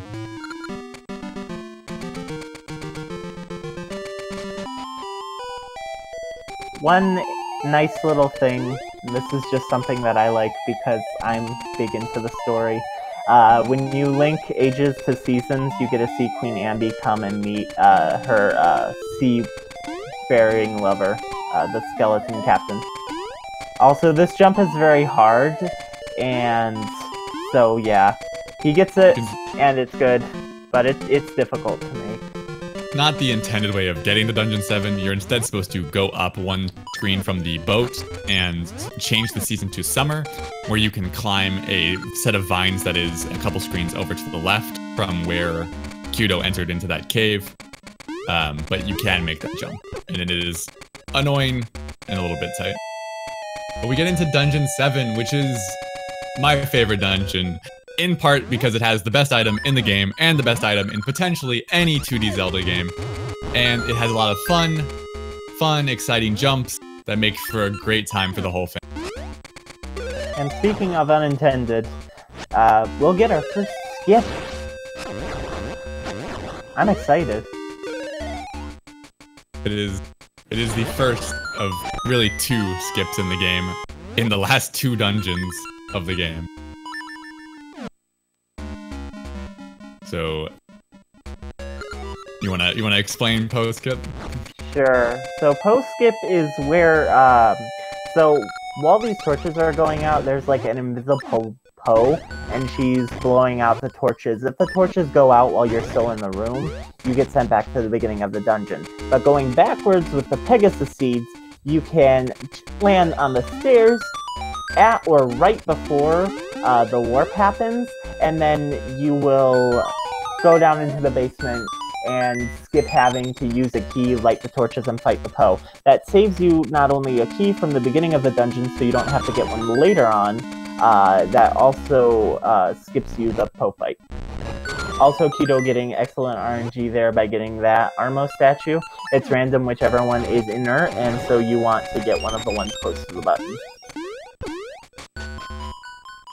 qdoe picking up some guaranteed Pegasus seed drops from the pots there before going down the stairs, where he's going to be picking up 2 more keys. Hopefully not getting too bodied by the keys commentator's curse. I'd like to apologize, qdoe, for causing this pain. qdoe going for the... Go ahead. Flag jump. Getting it. Very nice. qdoe, I've noticed in all of his matches, likes to go for very swag strats. Saw him go for the jump in D5, not quite getting it, but getting the jump right there off the edge. It's not necessarily the most difficult jump, it's a little bit tight, but part of the reason that it's so obnoxious and people don't typically go for it is just because that green platform starts going back to its starting point almost immediately. So you don't have a lot of time there. And there you saw the Magnates being very annoying. Well, he dealt with them very well. They're just an annoying enemy because unless they're shooting fireballs, they're running away from you. And they sort of randomly change their, like, polarity.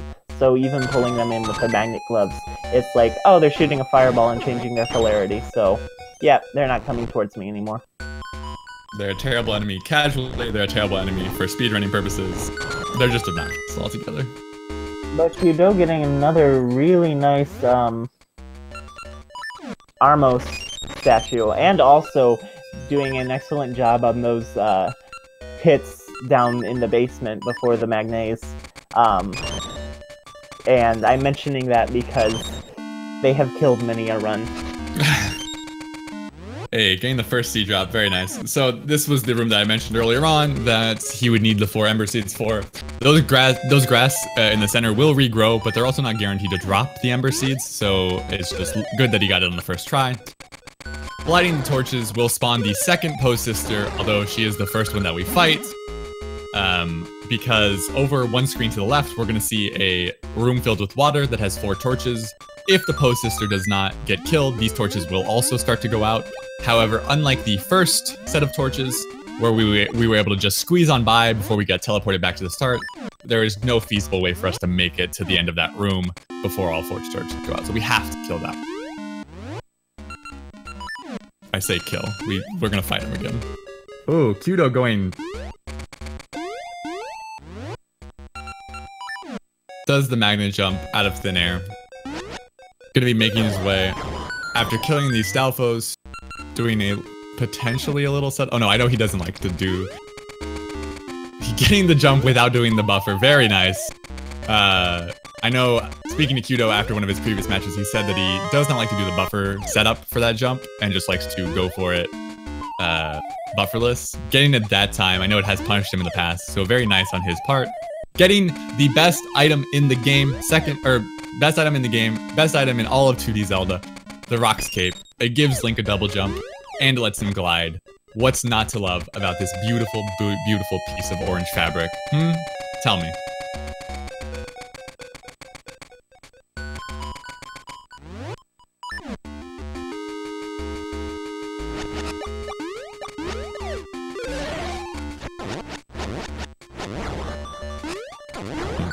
Take care of these mini Moldorms.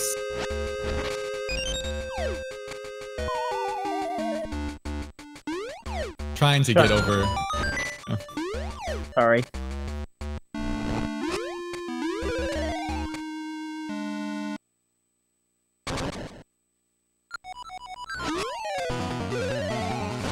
Here is the mini boss where you get to fight both Post Sisters at once. If they blow out all the flames, you have to go back to the beginning of the dungeon, and since you did post skip, that means you get to do post skip again. Luckily, if you decide to play it safe and just if you stay on one side of the room and just protect those 2 torches, you should be fine with not getting sent back to the start of the dungeon. However, you know, if you want to play it risky, get that good time save, and try to run out, you can put yourself in an awkward position and end up getting punished for it. qdoe not having any trouble though, as he needs to just pick up the bomb. Pick up the big key rather. And then head on to Gleeok. That screen over on the left that you just saw qdoe pass by is where you pick up the final key of the dungeon. However, because we did post-skip, as Mighty said, we get to skip that key and not worry about it at all.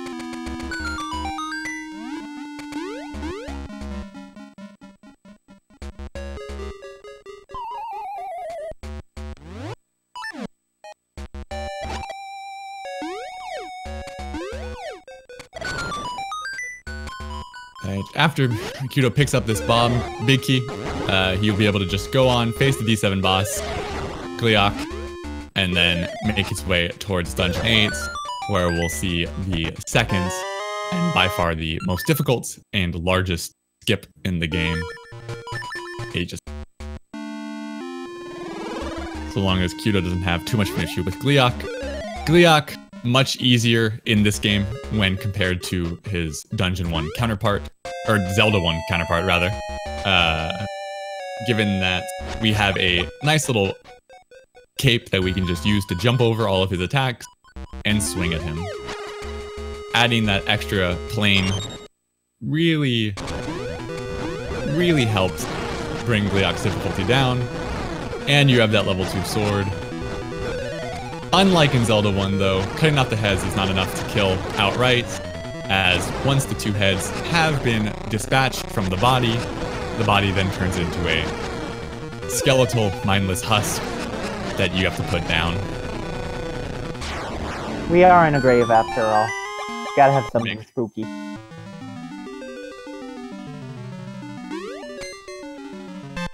qdoe making good work of Gleeok picking up the Seeds of Life and heading out of Dungeon 7. Not gonna have to stop by the Pegasus tree, and instead can just warp straight and head straight to the Sentry and head on to Dungeon 8, because there will be guaranteed Pegasus drops on the pathway to Dungeon 8.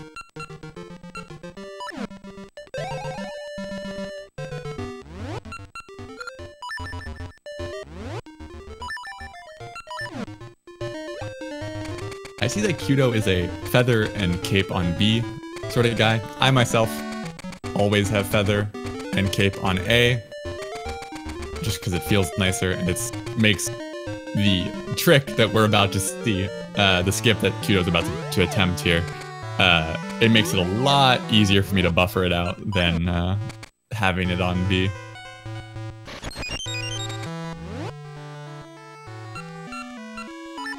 I don't really fall into a camp in the sword on A or sword on B fight, as it's all the same to me, but feather on A is a must. Feather on A is the real important thing here. This is a position that I can agree with. This jump, this little zipper jump that qdoe got second try, is not the intended way of getting past that. You're instead supposed to turn it to autumn, which covers those holes with leaves, and then you can walk on over. But that's slow.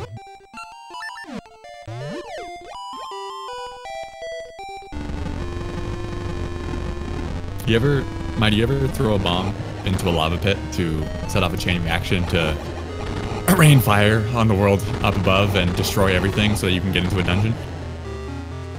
Yeah, I do it about every Sunday, you know. That's fair. It's a casual thing. You do it? I mean, once or twice. I tried to cut back because I was killing too many squirrels. But, you know. Okay.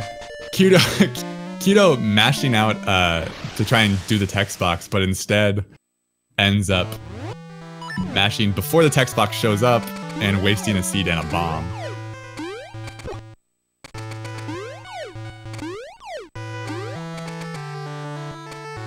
Ooh, taking a spill there.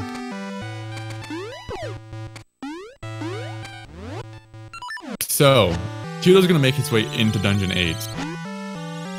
Dungeon 8 is the Sword and Shield dungeon, or Shield and Sword? Sword and Shield? Where Sword and Shield Maze. Sword and Shield Maze, where we have a particularly precise jump that will need to be made in order to skip between 4.5 and 5 minutes of the dungeon, and skip the dungeon item, and skip the dungeon mini-boss. The trade-off for that is that we have to do a sub-pixel reliant double frame perfect jump. That was a very, very bold choice by qdoe, trying to make that jump from how far he jumped away, how far away he was. Goes for it once before taking the intended pathway there. So HSS skip, the Hyper Slingshot skip, is a sub-pixel dependent double frame perfect jump bomb boosted trick. Sub-pixels, for the sake of simplicity and minor accuracy, work as where pixels people tend to be familiar with. Link is moving forward a pixel when he moves on this sort of invisible grid that Link is available to walk on. The sub-pixel is sort of shifts what grid Link is allowed to walk on. So Link is moving 1 pixel forward when he moves, but he's moving on a sort of set pattern. So he's moving on like pixel 1, then 2, then 3, then 4, and he's like going 1 step forward. Setting up the sub-pixel puts it so that Link isn't walking on 1, 2, 3, 4, 5. It instead makes it so he's walking on, say, 1.5, 2.5, 3.5. So it shifts the grid that Link can walk on, which is what allows for the trick to be done, because we need to be able to step on a very specific tile in order to complete the jump. It's a very layman's version of how subpixels work, that I'm sure the more you know about subpixels, the more frustrated you are with how I just described it, but for the sake of simplicity.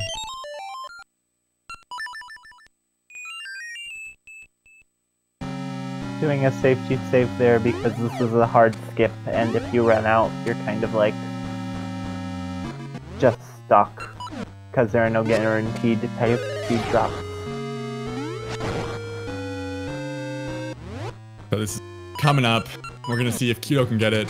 This is the trick. Not doing a setup. Okay. You've got a 50-50 chance to get the right sub-pixel setup. True.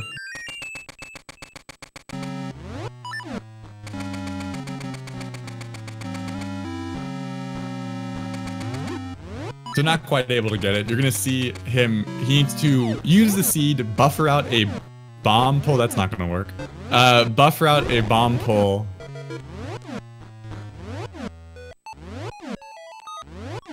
Yeah. So that is he gonna make it? No. He might have had to do it 1 frame earlier. Also, he messed up his sub-pixel reset there. So the first jump you need to do is off the ice. You need to throw your bomb and then jump off of the ice on the very last frame pixel that Link's foot is touching the ice. Part of his foot, most of his foot is off the ice. There's just his heel of his front foot is still on. You need to jump on that frame. And then you need to do your cape extension on the same frame that the bomb explosion changes from 2 or 4, those 4 circles that you're gonna see into the sort of comic book POW sign. Almost getting it there. It was a little bit, couple frames too late on the extension. This is one of 2 setups that currently exist for HSS skip. There's this one that he's doing where he's throwing the bomb and then jumping off the ice. There's a different setup that was only recently discovered, I want to say 2-ish weeks ago, where you can move Link back. Oh, that's good. Getting the HSS skip, not having to do a soft reset, very nice on his part. Very, very solid. But there is a second setup that's been recently discovered where you move Link back a little bit further, and instead of having to throw the bomb, you just run up and let the bomb explode in your hands, and you would jump on the same frame that the bomb explodes. The first frame that the bomb explodes, you jump. So it takes out the throwing aspect of the trick, which I know for some runners makes the trick easier. It also gives a different visual cue for the second part of the trick, where Link will always do a front flip and you need to extend your cape on the first frame after Link completes the front flip. These two sort of indicators make the trick easier for some people, so they opt for the newer setup for it. But both work more or less the same. They're both double frame perfect, just a different set of visual cues and a slightly different input setup. Here there are a few different patterns that this Ghost Armless can do. qdoe gets one of the not so slow ones, Yeah, so nice. he just gets to follow the same pattern. If he gets pushed off or it falls off, he has to reset the room. But he didn't and got the key. Yeah, that fire key can spawn and decide to dive bomb you immediately and just try to push you off, which is terribly, terribly terrible. Also, this blue Wizrobe here is the worst. Terrible, and I hate it, and I want it to go away. I swear it has a homing beacon. It homes in on you with how accurate it always is. Especially when compared to the other blue Wizrobes in the game, it does seem like this blue Wizrobe in particular goes right after you. Because we fought the blue Wizrobe in Dungeon 7. That one didn't beeline for you. It's a very specific situation here that I'm not a fan of. So, part of what qdoe did with HSS skip, as we mentioned, so Sword and Shield Maze has a dual motif of ice and fire. The top half of the dungeon is ice, the bottom half is fire. HSS skip skips out on all of the fire bits except for this area down below that you're going to be seeing here, which we're freezing over with the ice anyways. Again, it skips out on the dungeon item, the Hyper Slingshot, hence the HSS skip. It also skips out on the Dungeon 8 boss, Fripolar, which sort of embodies that fire and ice motif by switching between the two elements. Body here. And he skips a number of keys. He gets to skip over, I think, 3 or 4 keys in the dungeon, and skips over an ice throw in that top right corner that you saw that was still lava rather than solidified. There's a key in the staircase over there that he will be able to skip because he did the trick. So it's just so much time save overall, and saves just so much hassle because the part of Dungeon 8 that we skip is so obnoxious and much more difficult than the part that we actually end up having to do, that it makes the trick worth it, even though it is that very, very difficult. And honestly, one of the best parts about the trick is that it skips Fripolar. Also, you get to see, Oh no! I think you can still grab it.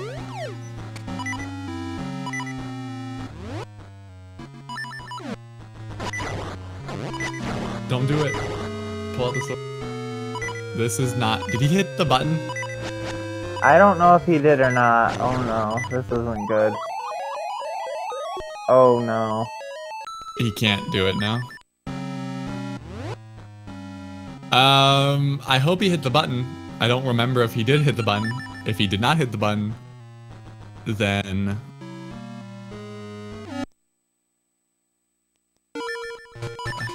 we could be in trouble. Soft resetting here. Well, I guess he didn't hit the button. Yeah. Confirmation they did not hit the button. So he is going to have to do HSS skip again. This is why, especially in a tournament match, it is important to hit that button. Because if you die and you don't push the button to spawn the bridge, you have to do HSS skip again. Hopefully he's able to get early on. A very, very unfortunate death for qdoe. It would have been safer for him to just give up on that ice chunk and go back and get another one. But we've seen sort of qdoe committing to the sort of stubbornness of doing things a certain way. It's punished him in the past, and unfortunately it has cost him his HSS skip in this dungeon as well.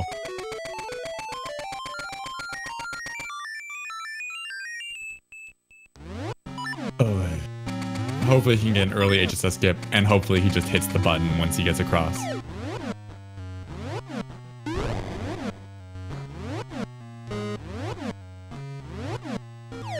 First jump is fine, I think. No. Quite a few frames late on that second jump. Not able to get it there.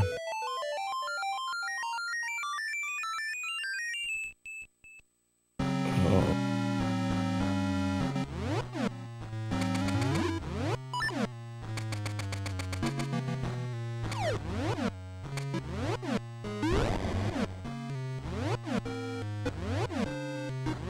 Come on. That should be good. No, first jump was off. Hard to tell. Depending on when you throw the bomb, Link can get that dust surrounding his feet, which makes it a little bit difficult to tell whether or not you're on the right frame for the jump. So oftentimes you kind of have to make a split-second judgment on whether or not you want to try and go one more forward or try to jump. Unfortunately, he was not on the right frame there.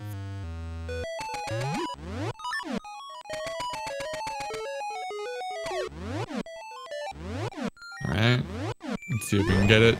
He has 2 Pegasus seeds left. That was too early a jump. Yeah. Jumped a frame too early on that one.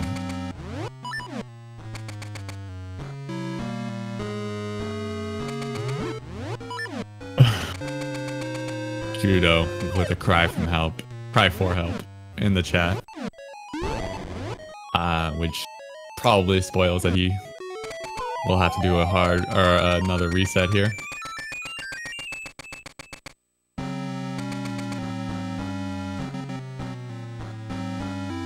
An unfortunate way to lose progress in Dungeon 8. Did not reset his...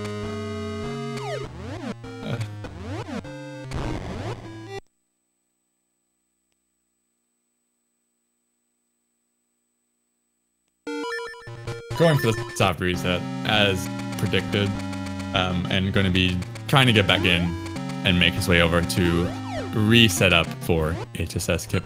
This trick is a run killer, it is a race killer, it can turn the tide of a match entirely. I am intimately familiar with that aspect of it. I mean, luckily for qdoe, Stanner is not able to compete at the moment, which works in his favor.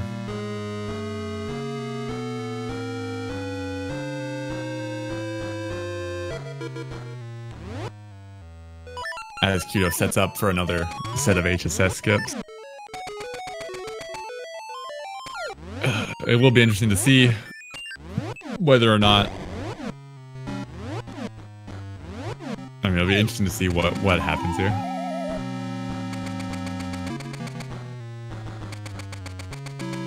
No, that was not going to make it.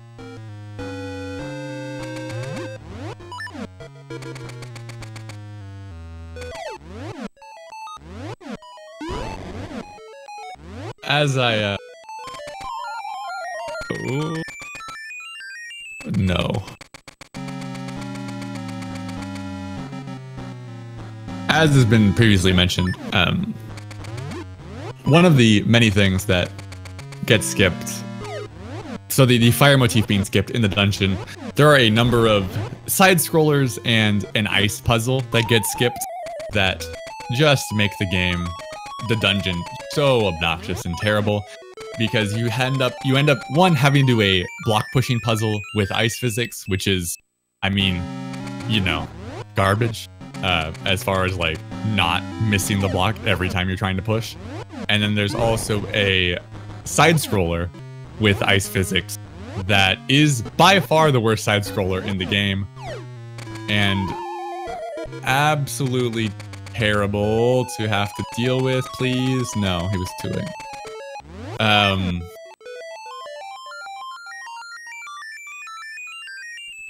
So, you know, particularly if qdoe is not familiar with the sort of intended routes. I know that HSS skip has been around for a couple of years at this point, 1 or 2 years. So a lot of the runners that didn't run back before HSS skip was found don't even know, might not know how to do the dungeon in the intended routing wise. So we're just gonna hope that qdoe can get this HSS skip soon and carry on.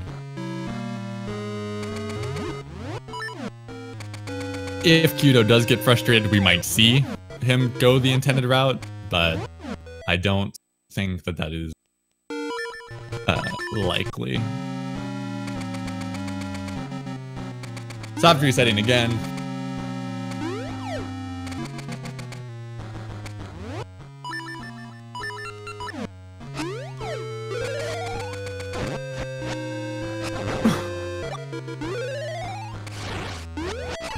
It is a very, very specific thing. I've actually never had it happen to me in a run, to have that ice chunk end up getting stuck. I don't know if you have, Mighty, or I have. The thing about that was you didn't have to jump into the pit and made it harder, because you can grab it from the edge right there without having to like jump and try and grab it and fall. The power bracelet has a little bit of a range on it, so even though he was close enough at the first point where he could have just picked it up. However, once he did the jump, he ended up shoving the ice chunk further into the corner, which then put it out of range of the bracelet and would end up being his downfall.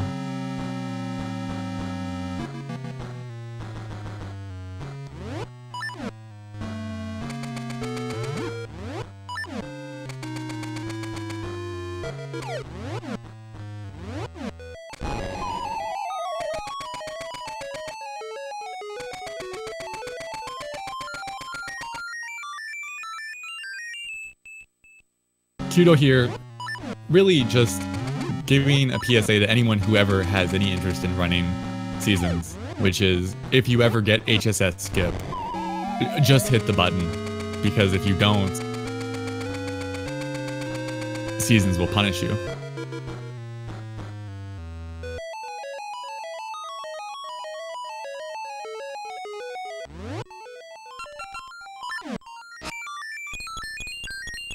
Doing the old setup.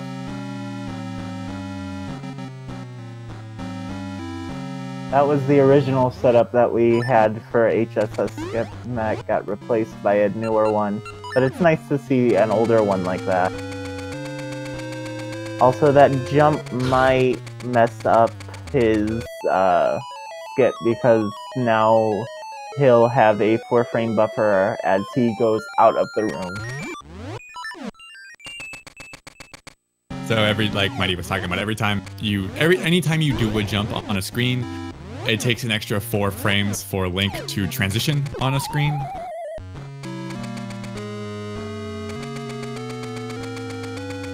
It takes an extra 4 frames for Link to transition. So if you're ever jumping unnecessarily just for fun as you're walking across, you lose 4 frames on that transition. So every 15 times you do an unnecessary jump, you lose a second. If I did my math right. Yeah.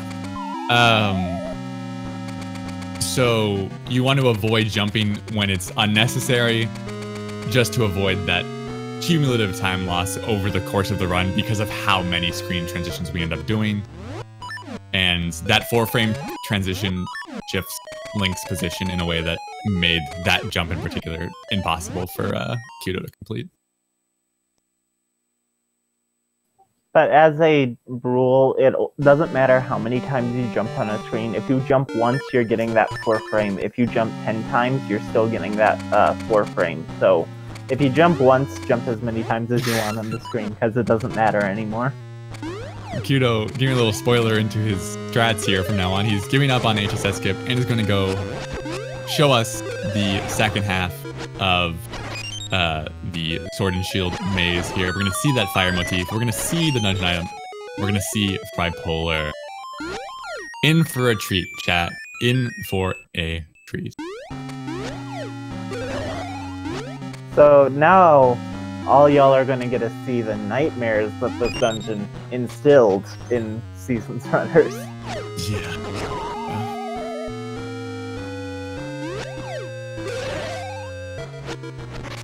I remember when HSS Skip came out, the one reason I was happy about it, I got to skip Tripolar.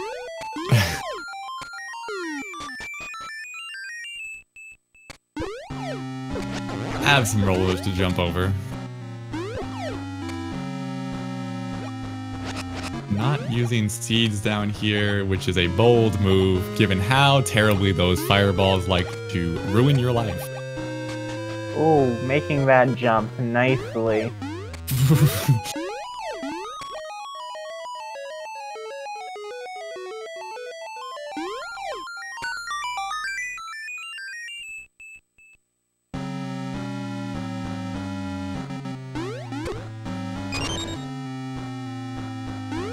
Return of the spinner. We get to see the spinner one more time now that we're coming down here. I mean, one more dungeon now that we're down here. Okay, I was about to say, we're probably going to stop by this thing like 4 times.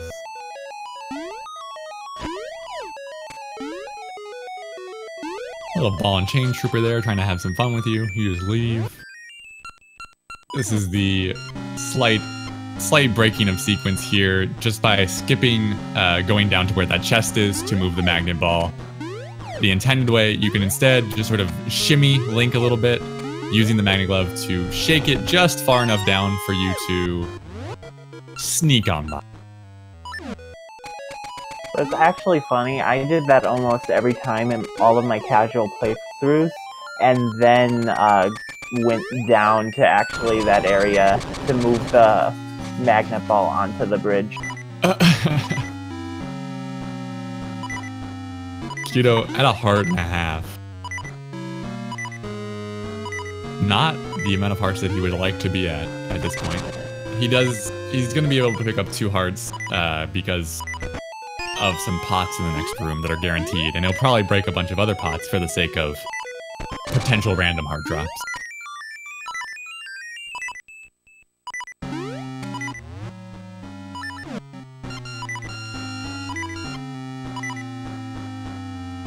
Getting the Hyper Slingshot, by the way, sorry, the Hyper Slingshot, not something you're going to see very often. The Hyper Slingshot is an upgrade to the Slingshot. The level 2 Slingshot is capable of shooting 3 seeds in a shotgun-esque pattern, sort of spread out.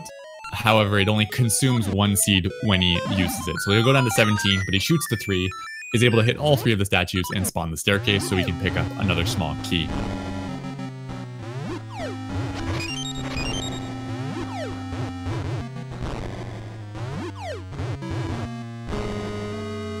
Curious how it does that. Is it an enchanted or does it happen to have some superior technology that multiplies 1 seed into 3? I don't know. I think they still have the same strength as when you shoot a single one. So I would imagine that it's just multiplying rather than sort of splitting it up into 3 because its power doesn't get reduced. Now we get Tripolar. So Tripolar is an interesting little enemy. There are 2 ways that you can fight him. One, when he becomes ice, he makes a ice spike, and then you hit that with a mystery seed that turns it into like a magic ice block, and then you can throw that ice block into his fire form. That will, if you do that 3 times, it kills him. Or you can shoot him 20 times in his ice form, that will kill him. Either way, he's really, really annoying. qdoe on 1 heart. Gonna want to play it super safe. Gonna pick up some mystery seeds from the grass here.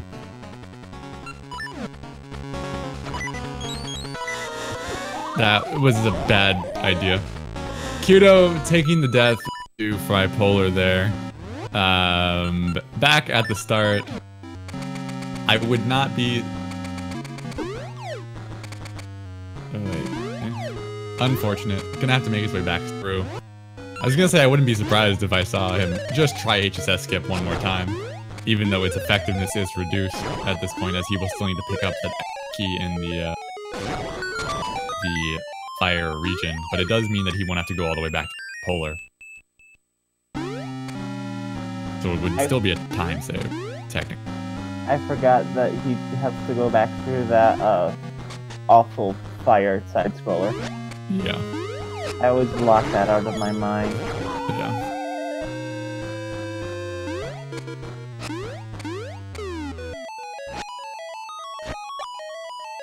Grabbing the heart before it despawns there, just for safety purposes. Just wants to try and make sure that he keeps the hearts as high as possible, because Bipolar is a brat.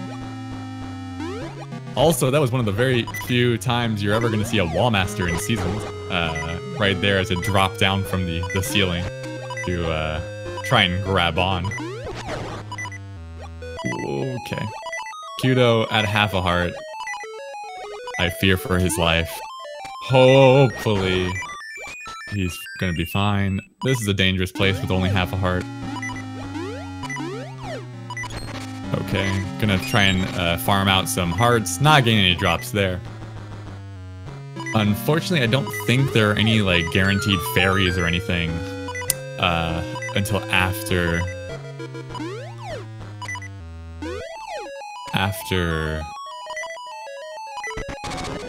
Bipolar. If he goes right, go right, go right, go right, go right, go right. No, no, no, no, no, no, no, no, no, qdoe. So qdoe, not being familiar with, he's already cleared through. So if he just goes right, he can get to Tripolar immediately. And skip. Sorry. No, sorry, what were you saying? He could have gone up and grabbed some guarantee heart drops, but he skipped those too. I think we're just seeing a lack of intended route knowledge on qdoe's part, because he is not... This is not the route that runners do anymore, so unless you don't know HSS skip yet, you are probably not too familiar with this. Gonna go back in, not farming any potential random drop hearts at all. Or getting the seeds, the guaranteed seeds. Also only having 4 seeds and taking the sword off. qdoe playing a very dangerous game here. Getting hit once.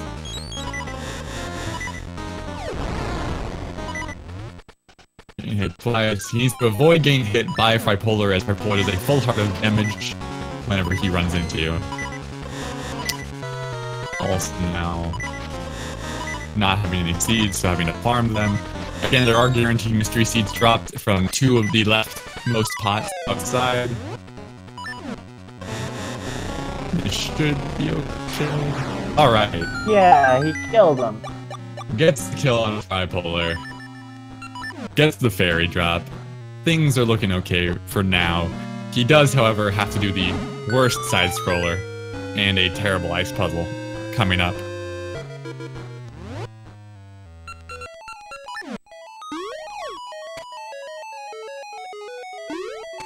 Here it is. Oh, the joy of ice physics and trying to push blocks at the same time. What fun. What enjoyment. How speedy. What a speedy idea to have an ice puzzle. It worked in Pokemon Gold, it works here.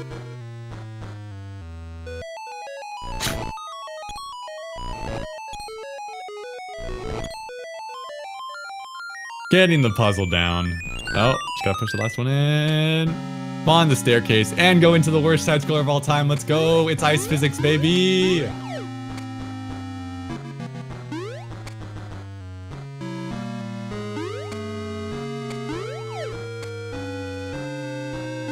I am very curious how this dungeon maintains the coldness up top and the heat down below. Great insulation. But it's lava outside, and heat rises. Also getting the bridge there so that he doesn't have to go back to the bottom or attempt HSS skip.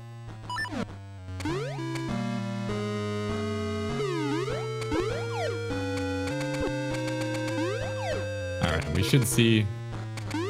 We're going to see a bit of a repeat here on qdoe's part. His routing is going to have to be a little bit different coming through this area the second time around, just because he's willing to pick up a second key.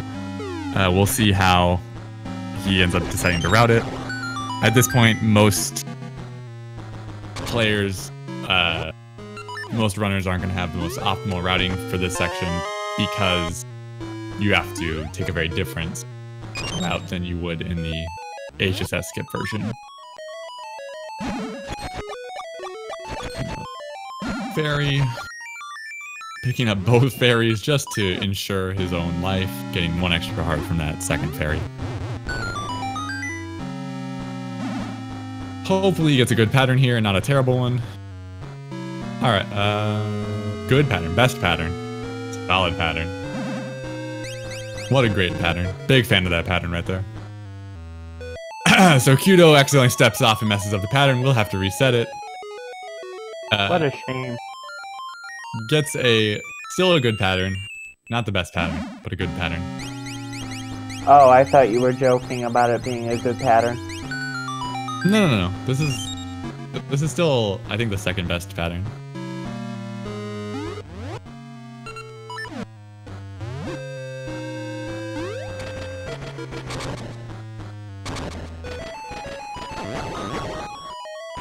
So he's gonna need to throw the ice chunk into this ice pit that you see, into that pit that you saw on that minecart screen, which is the one that he does typically skip once he does the HSS skip. Does not have that luxury this time around. So first of 4 ice chunks down, 3 more to go. Gotta pick up 2 more keys. Or, sorry, 1...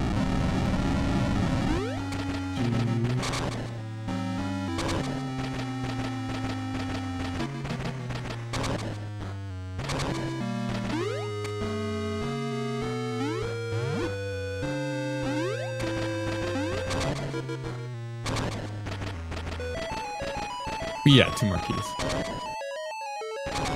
I miscounted the key blocks. So this is a little known fact that I always like to bring up. Technically, there is a way to skip this ice block and get the key. It is like a very precise bomb boost jump or damage boost jump that would allow you to very tightly hit the stairs without falling into the lava, skipping that ice block, but then you would have to save and quit to get back out.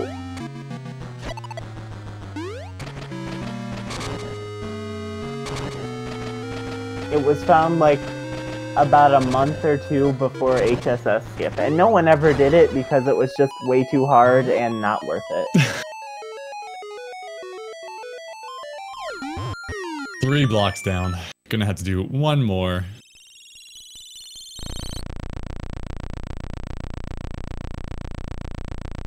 Before heading to the Dungeon 8 bot. Hopefully this last ice chunk does not pose any issues for qdoe this time around. And at the very least, if it does end up getting stuck and he does end up dying, he will not be quite as heavily punished as he has opened the bridge up and can just walk back. qdoe not going to the other staircase to pick up the key there, which is... no, I guess this routing makes sense. Fine.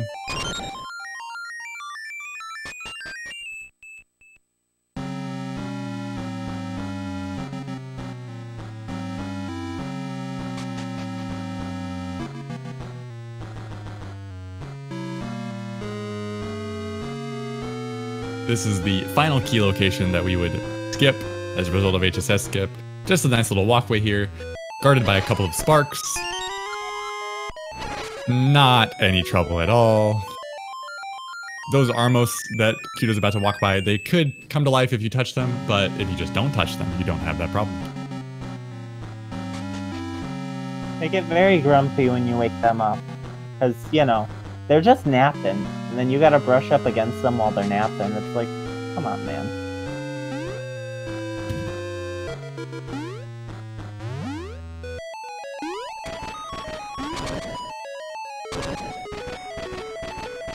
Finalized chunk gonna get thrown, and then qdoe should be able to just waltz on in and kill the Dungeon 8 boss. Our Dungeon 8 boss is... oh my goodness, that was scary. Our Dungeon 8 boss is the only boss in Seasons that is unique / original to Seasons as a game. The other bosses, you know, Aquamentus, Dodongo, Mothula, Goma, Digdogger, Manhandla, Gleeok, all of them familiar from other Zelda games. Dungeon 8 boss, entirely unique to Seasons. And a bit interesting as far as fights go. Strangely, a boss that doesn't really fit the theme of the dungeon, which I don't know. It would have been interesting to see Frypolar as the boss versus Medusa Head, but Medusa Head is definitely a fun boss. It is a little interesting that we don't ever use the Hyper Slingshot for this fight. I mean, Medusa Head doing what Medusa Head does, turning Link to stone there. You can use the Hyper Slingshot with Pegasus Seeds to freeze / stun Medusa's head, but it's not really part of the fight. qdoe opting to not jump over the second set of blue orbs as well.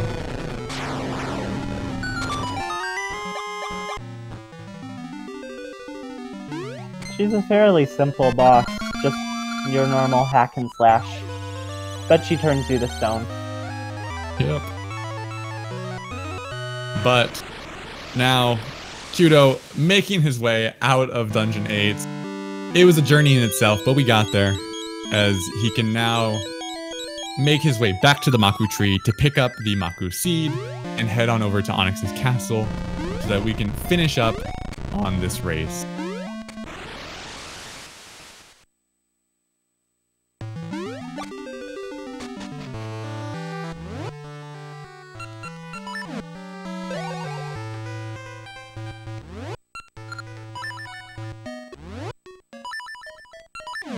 Go back, we're gonna get a nice little cutscene here with the Maku tree to remind you who the villain is, because it's been, at this point, almost 2.5 hours since we have seen our main villain, so the children may have forgotten. And we just need a little pick-me-up, little reminder. Hey, Onyx is evil. You're trying to kill him.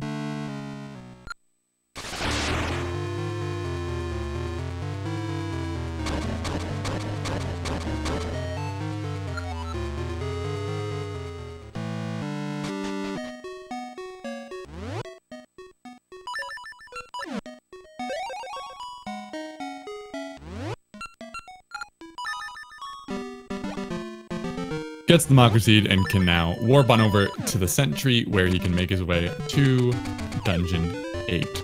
Or not Dungeon 8, wow, Onyx's castle. We do not want to go back into Dungeon 8. We've been there for a long time. I think we're okay with letting that go. qdoe making a wrong, not making the right turn there, continuing straight forward. Now going back to... head to Onyx's castle. Now, if you come here without the Maku Seed, as many a runner has done, you get pushed back and you're like, wait, what didn't I do? And then you're like, oh, I need to go see the Maku tree. And we get the return of the hag. And who is the hag the whole time? Who was it? Who was it? Oh my stars, it's Twinrova. Oh. But it turns out that this all has been a ploy by Twinrova to revive Ganon. Onyx is but a distraction. And despite the fact that we have that knowledge, we're not able to stop ourselves. We still have to go save Din, because we still need to save the seasons and save Holodrum. But we now know that there's a bigger picture here, that we need to stop the revival of Ganon. But that does not take place in this game. But if you link the games together, you get access to the Twin Rova fight and the Ganon. qdoe's making his way through Onyx's castle. You have 3 enemy rooms to fight before you can get to Onyx. The Wizrobe room, the Floor Master / Dark Nut room. qdoe just got grabbed by a hand, so he's gonna have to redo that Wizrobe room just to show it off one more time. Since Stanner's not gonna be here to do the room, he figured he'll do it twice, and that way we get to see it the amount of times that you would see it in a normal race. So double the Wizrobe room, double the Dark Nut / Floor Master room, and then we're gonna do with a second face-off against Facade. And I realize now that saying face-off against Facade sounds like I was making a pun, and I feel bad for it. I didn't want to.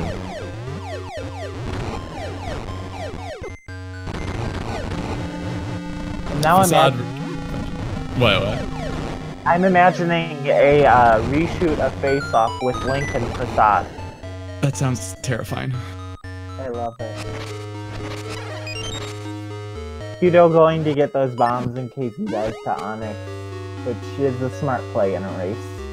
Smart play, smart play. There's also, you can also do the tech of doing a save and continue as you enter in to the castle, so that if you die, you can just do a soft reset as well, potentially. And we face off against Onyx. Mighty, tell me how this fight works. Teach me. The first phase of Onyx requires 7 spin slashes. Onyx has strong armor, so you have to spin slash unless you get the red ring, but that's long, and we don't have time for that. The second phase, he summons Din as a shield. Now, when you hit Din, you get electrocuted. But with electrocution, you sort of get stopped, and it treats it as though you're slashing again, so you get 2 spin slashes off him in the same amount of time, so it's faster to do that. And then when you come down here, Onyx is floating up in the air and then becomes a Dragon Onyx, and this game suddenly becomes a giant platformer, where you have to jump onto the claw and jump between the hands and do a spin slash. He requires 8 spin slashes. Getting lucky there, getting a claw swipe and not blue flames. There are 4 different attacks that he can do. He can do the claw slam, which allows you to jump onto his claw. The claw swipe, which is a more tight way, but also allows you to jump onto his claw. The red balls, which are sort of random based on where you are, and they'll try to hit you, and the blue flames, which go everywhere. But he kills him and gets him done right now. I'm sorry. That was the most ridiculous Dragon Onyx attack pattern lock I've ever seen in my life. What? He got no flames, no fireballs. He got hand slam, swipe, hand slam, swipe. That's incredible. That RNG manipulation. What a god. See, that all those missing HSS skip, that was all a part of a long game RNG. The long con, baby. Alright, we'll see if qdoe wants to come in for the interview. I don't know how salty he might be. We'll find out.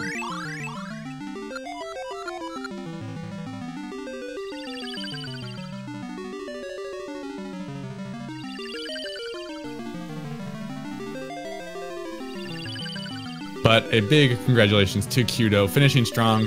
The levels of tilt that one experiences after having to reset after an HSS skip or die after an HSS skip without hitting that button is overwhelming, along with then not being able to get HSS skip. So I'm sure there were points where he was like, well, I really don't want to continue, but he finished strong, gets the win. I mean, in this case, the win's the win, and he will be able to continue forward in the tournament bracket. Carrying on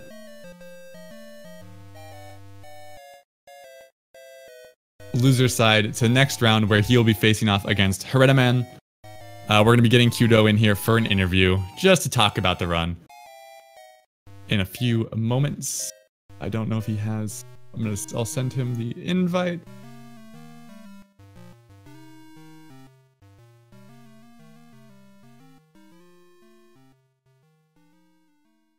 And hopefully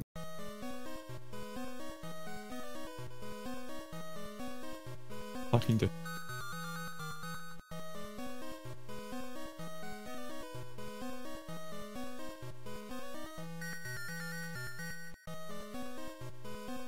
the big GG. Again, a terrible, unfortunate circumstance on Stanner's side, being unable to complete the race. His PC crashing just over 20 minutes in, and unfortunately not recovering throughout the entirety of the race. Bad for a lot more than just the purposes of the race as a whole. Hopefully he's able to get those technical difficulties worked out. But that being said, we have qdoe here. qdoe.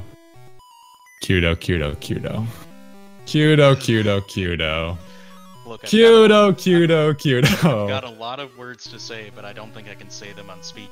So, well, we'll try to keep it. I know it may be less words, but let's talk a little bit about it with the words you can use here. Tell me what's going on, what happens, how you feeling?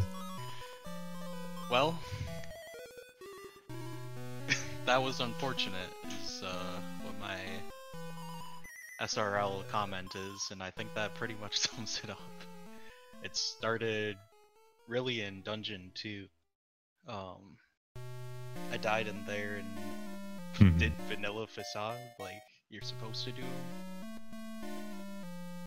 I don't know. It was a train wreck. So obviously the big thing here, dying after HSS skip without having hit the button, particularly because you threw the ice chunk and it got stuck in the corner there. And I've noticed throughout, and in the runs in general, there's a certain level of stubbornness that often accompanies a qdoe run, where you just sort of hammer your face into it, and if it works, it works, and if it doesn't, it doesn't. And it seemed like it may have been a better idea to go grab another ice chunk when you got down to a quarter heart, but you opted not to there. It worked every other time I got it stuck there. I don't know why it didn't work that time. Jumping over and grabbing it, like I don't know. Yeah, mistakes were made. Many mistakes were made. So I mean, meanwhile, you did have a very clean Dungeon 7, I will say. The first try, post skip, the bufferless jump to the cape. Dungeon 7 was pretty solid. Yeah, I'm really happy through with and my, through. Dungeon 7. The rest of the game was Dungeon 7. But, I mean, you finished strong. You also got ridiculous Dragon Onyx luck with his attack pattern there, getting no blue flames and no fireballs at all. Yeah, even though I beat it like right away, so everything went great from that point. So it's I mean, with that being said, you are moving forward to the next round of losers, where you're going to be facing off against Heredaman, who just defeated Linky in this morning in their race, and the winner of that race will get to go up against yours truly in the following round. So it means that you have another week to maybe clean up on some stuff. I know I asked you last time we were here what you were going to be doing. I mean, now I have to ask again, because last time you mentioned HSS skip. So how are we feeling about this week, sort of doing any prep work for the next race? Gotta practice hitting the button. Yeah. I think I just need to do more runs in general for this, so it's yeah, I hadn't done much practice except for HSS skip after the last after my last race, so I think it may be time to take a look at some other things other than HSS. Potentially the case, but on the bright side, you got to show the viewers Dungeon 8, which I mean, many watcher, if it's their first time seeing the run, or have seen just normal speedruns, have not seen that part of the dungeon. So you gave them a new experience, and that's still something to be seen. Nonetheless, give them a taste of what the world used to be like before HSS Skip existed. Yeah, I even showed it to him twice. So there you go. Listen, I wasn't gonna bring it up. But again, nonetheless, regardless, it was a rough run. You finished strong. I know it can be overwhelmingly tilting. 1, to not be able to get HSS skip, but 2, to die without having pushed the button after HSS skip, and then not be able to get the jump. So I'm sure there was at least 1 or 2 points where you were like, I could just not finish this. But you did. Yeah, there were a couple of those. You finished strong. You secured the win, which is, I mean, important nonetheless. Is there anything else you would like to say, Mighty? Any questions? That was unfortunate. I don't really have any questions. You covered everything, and I didn't really want to step in on you. Yeah, I guess all I've got left to say is that was unfortunate. It sounds like on both sides, but perhaps a bit more on the Stanner side. So, hope his computer gets fixed. Yeah.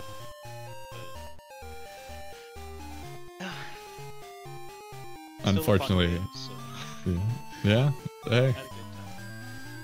Unfortunately, Stanner having to forfeit out because of his computer. At this point, it still appears to be dead, which is unfortunate, not for the racing in general, but we know that he uses that for work, so hopefully he can get that fixed up as soon as possible, and it comes back. With that, a big GG's to qdoe for finishing it out and moving on to the next round. Coming up for seasons purposes in about an hour and 15 minutes, we're going to be having another seasons race, this time between Vlak and JC, Black SR and JC87. That's going to be over on Speed Gaming 5. I'll be over there along with Gazelle Shaft. We'll be doing commentary. And the winner of that race will go on to face off against my co-commentator here, Mr. Mighty. But all that being said, I thank you all for stopping by, watching some seasons, going through this roller coaster of a race with us through the highs, through the lows, the ups, the downs, and making it all the way to the end. Be sure to show up Speed Gaming 5 at 4 o'clock Eastern in an hour and 15-ish minutes. You've all been great. Thank you so much. I've been Phenomenon, joined by me, Mighty Mouth. Thanks for watching. Thank Have you. a wonderful Bye-bye. day.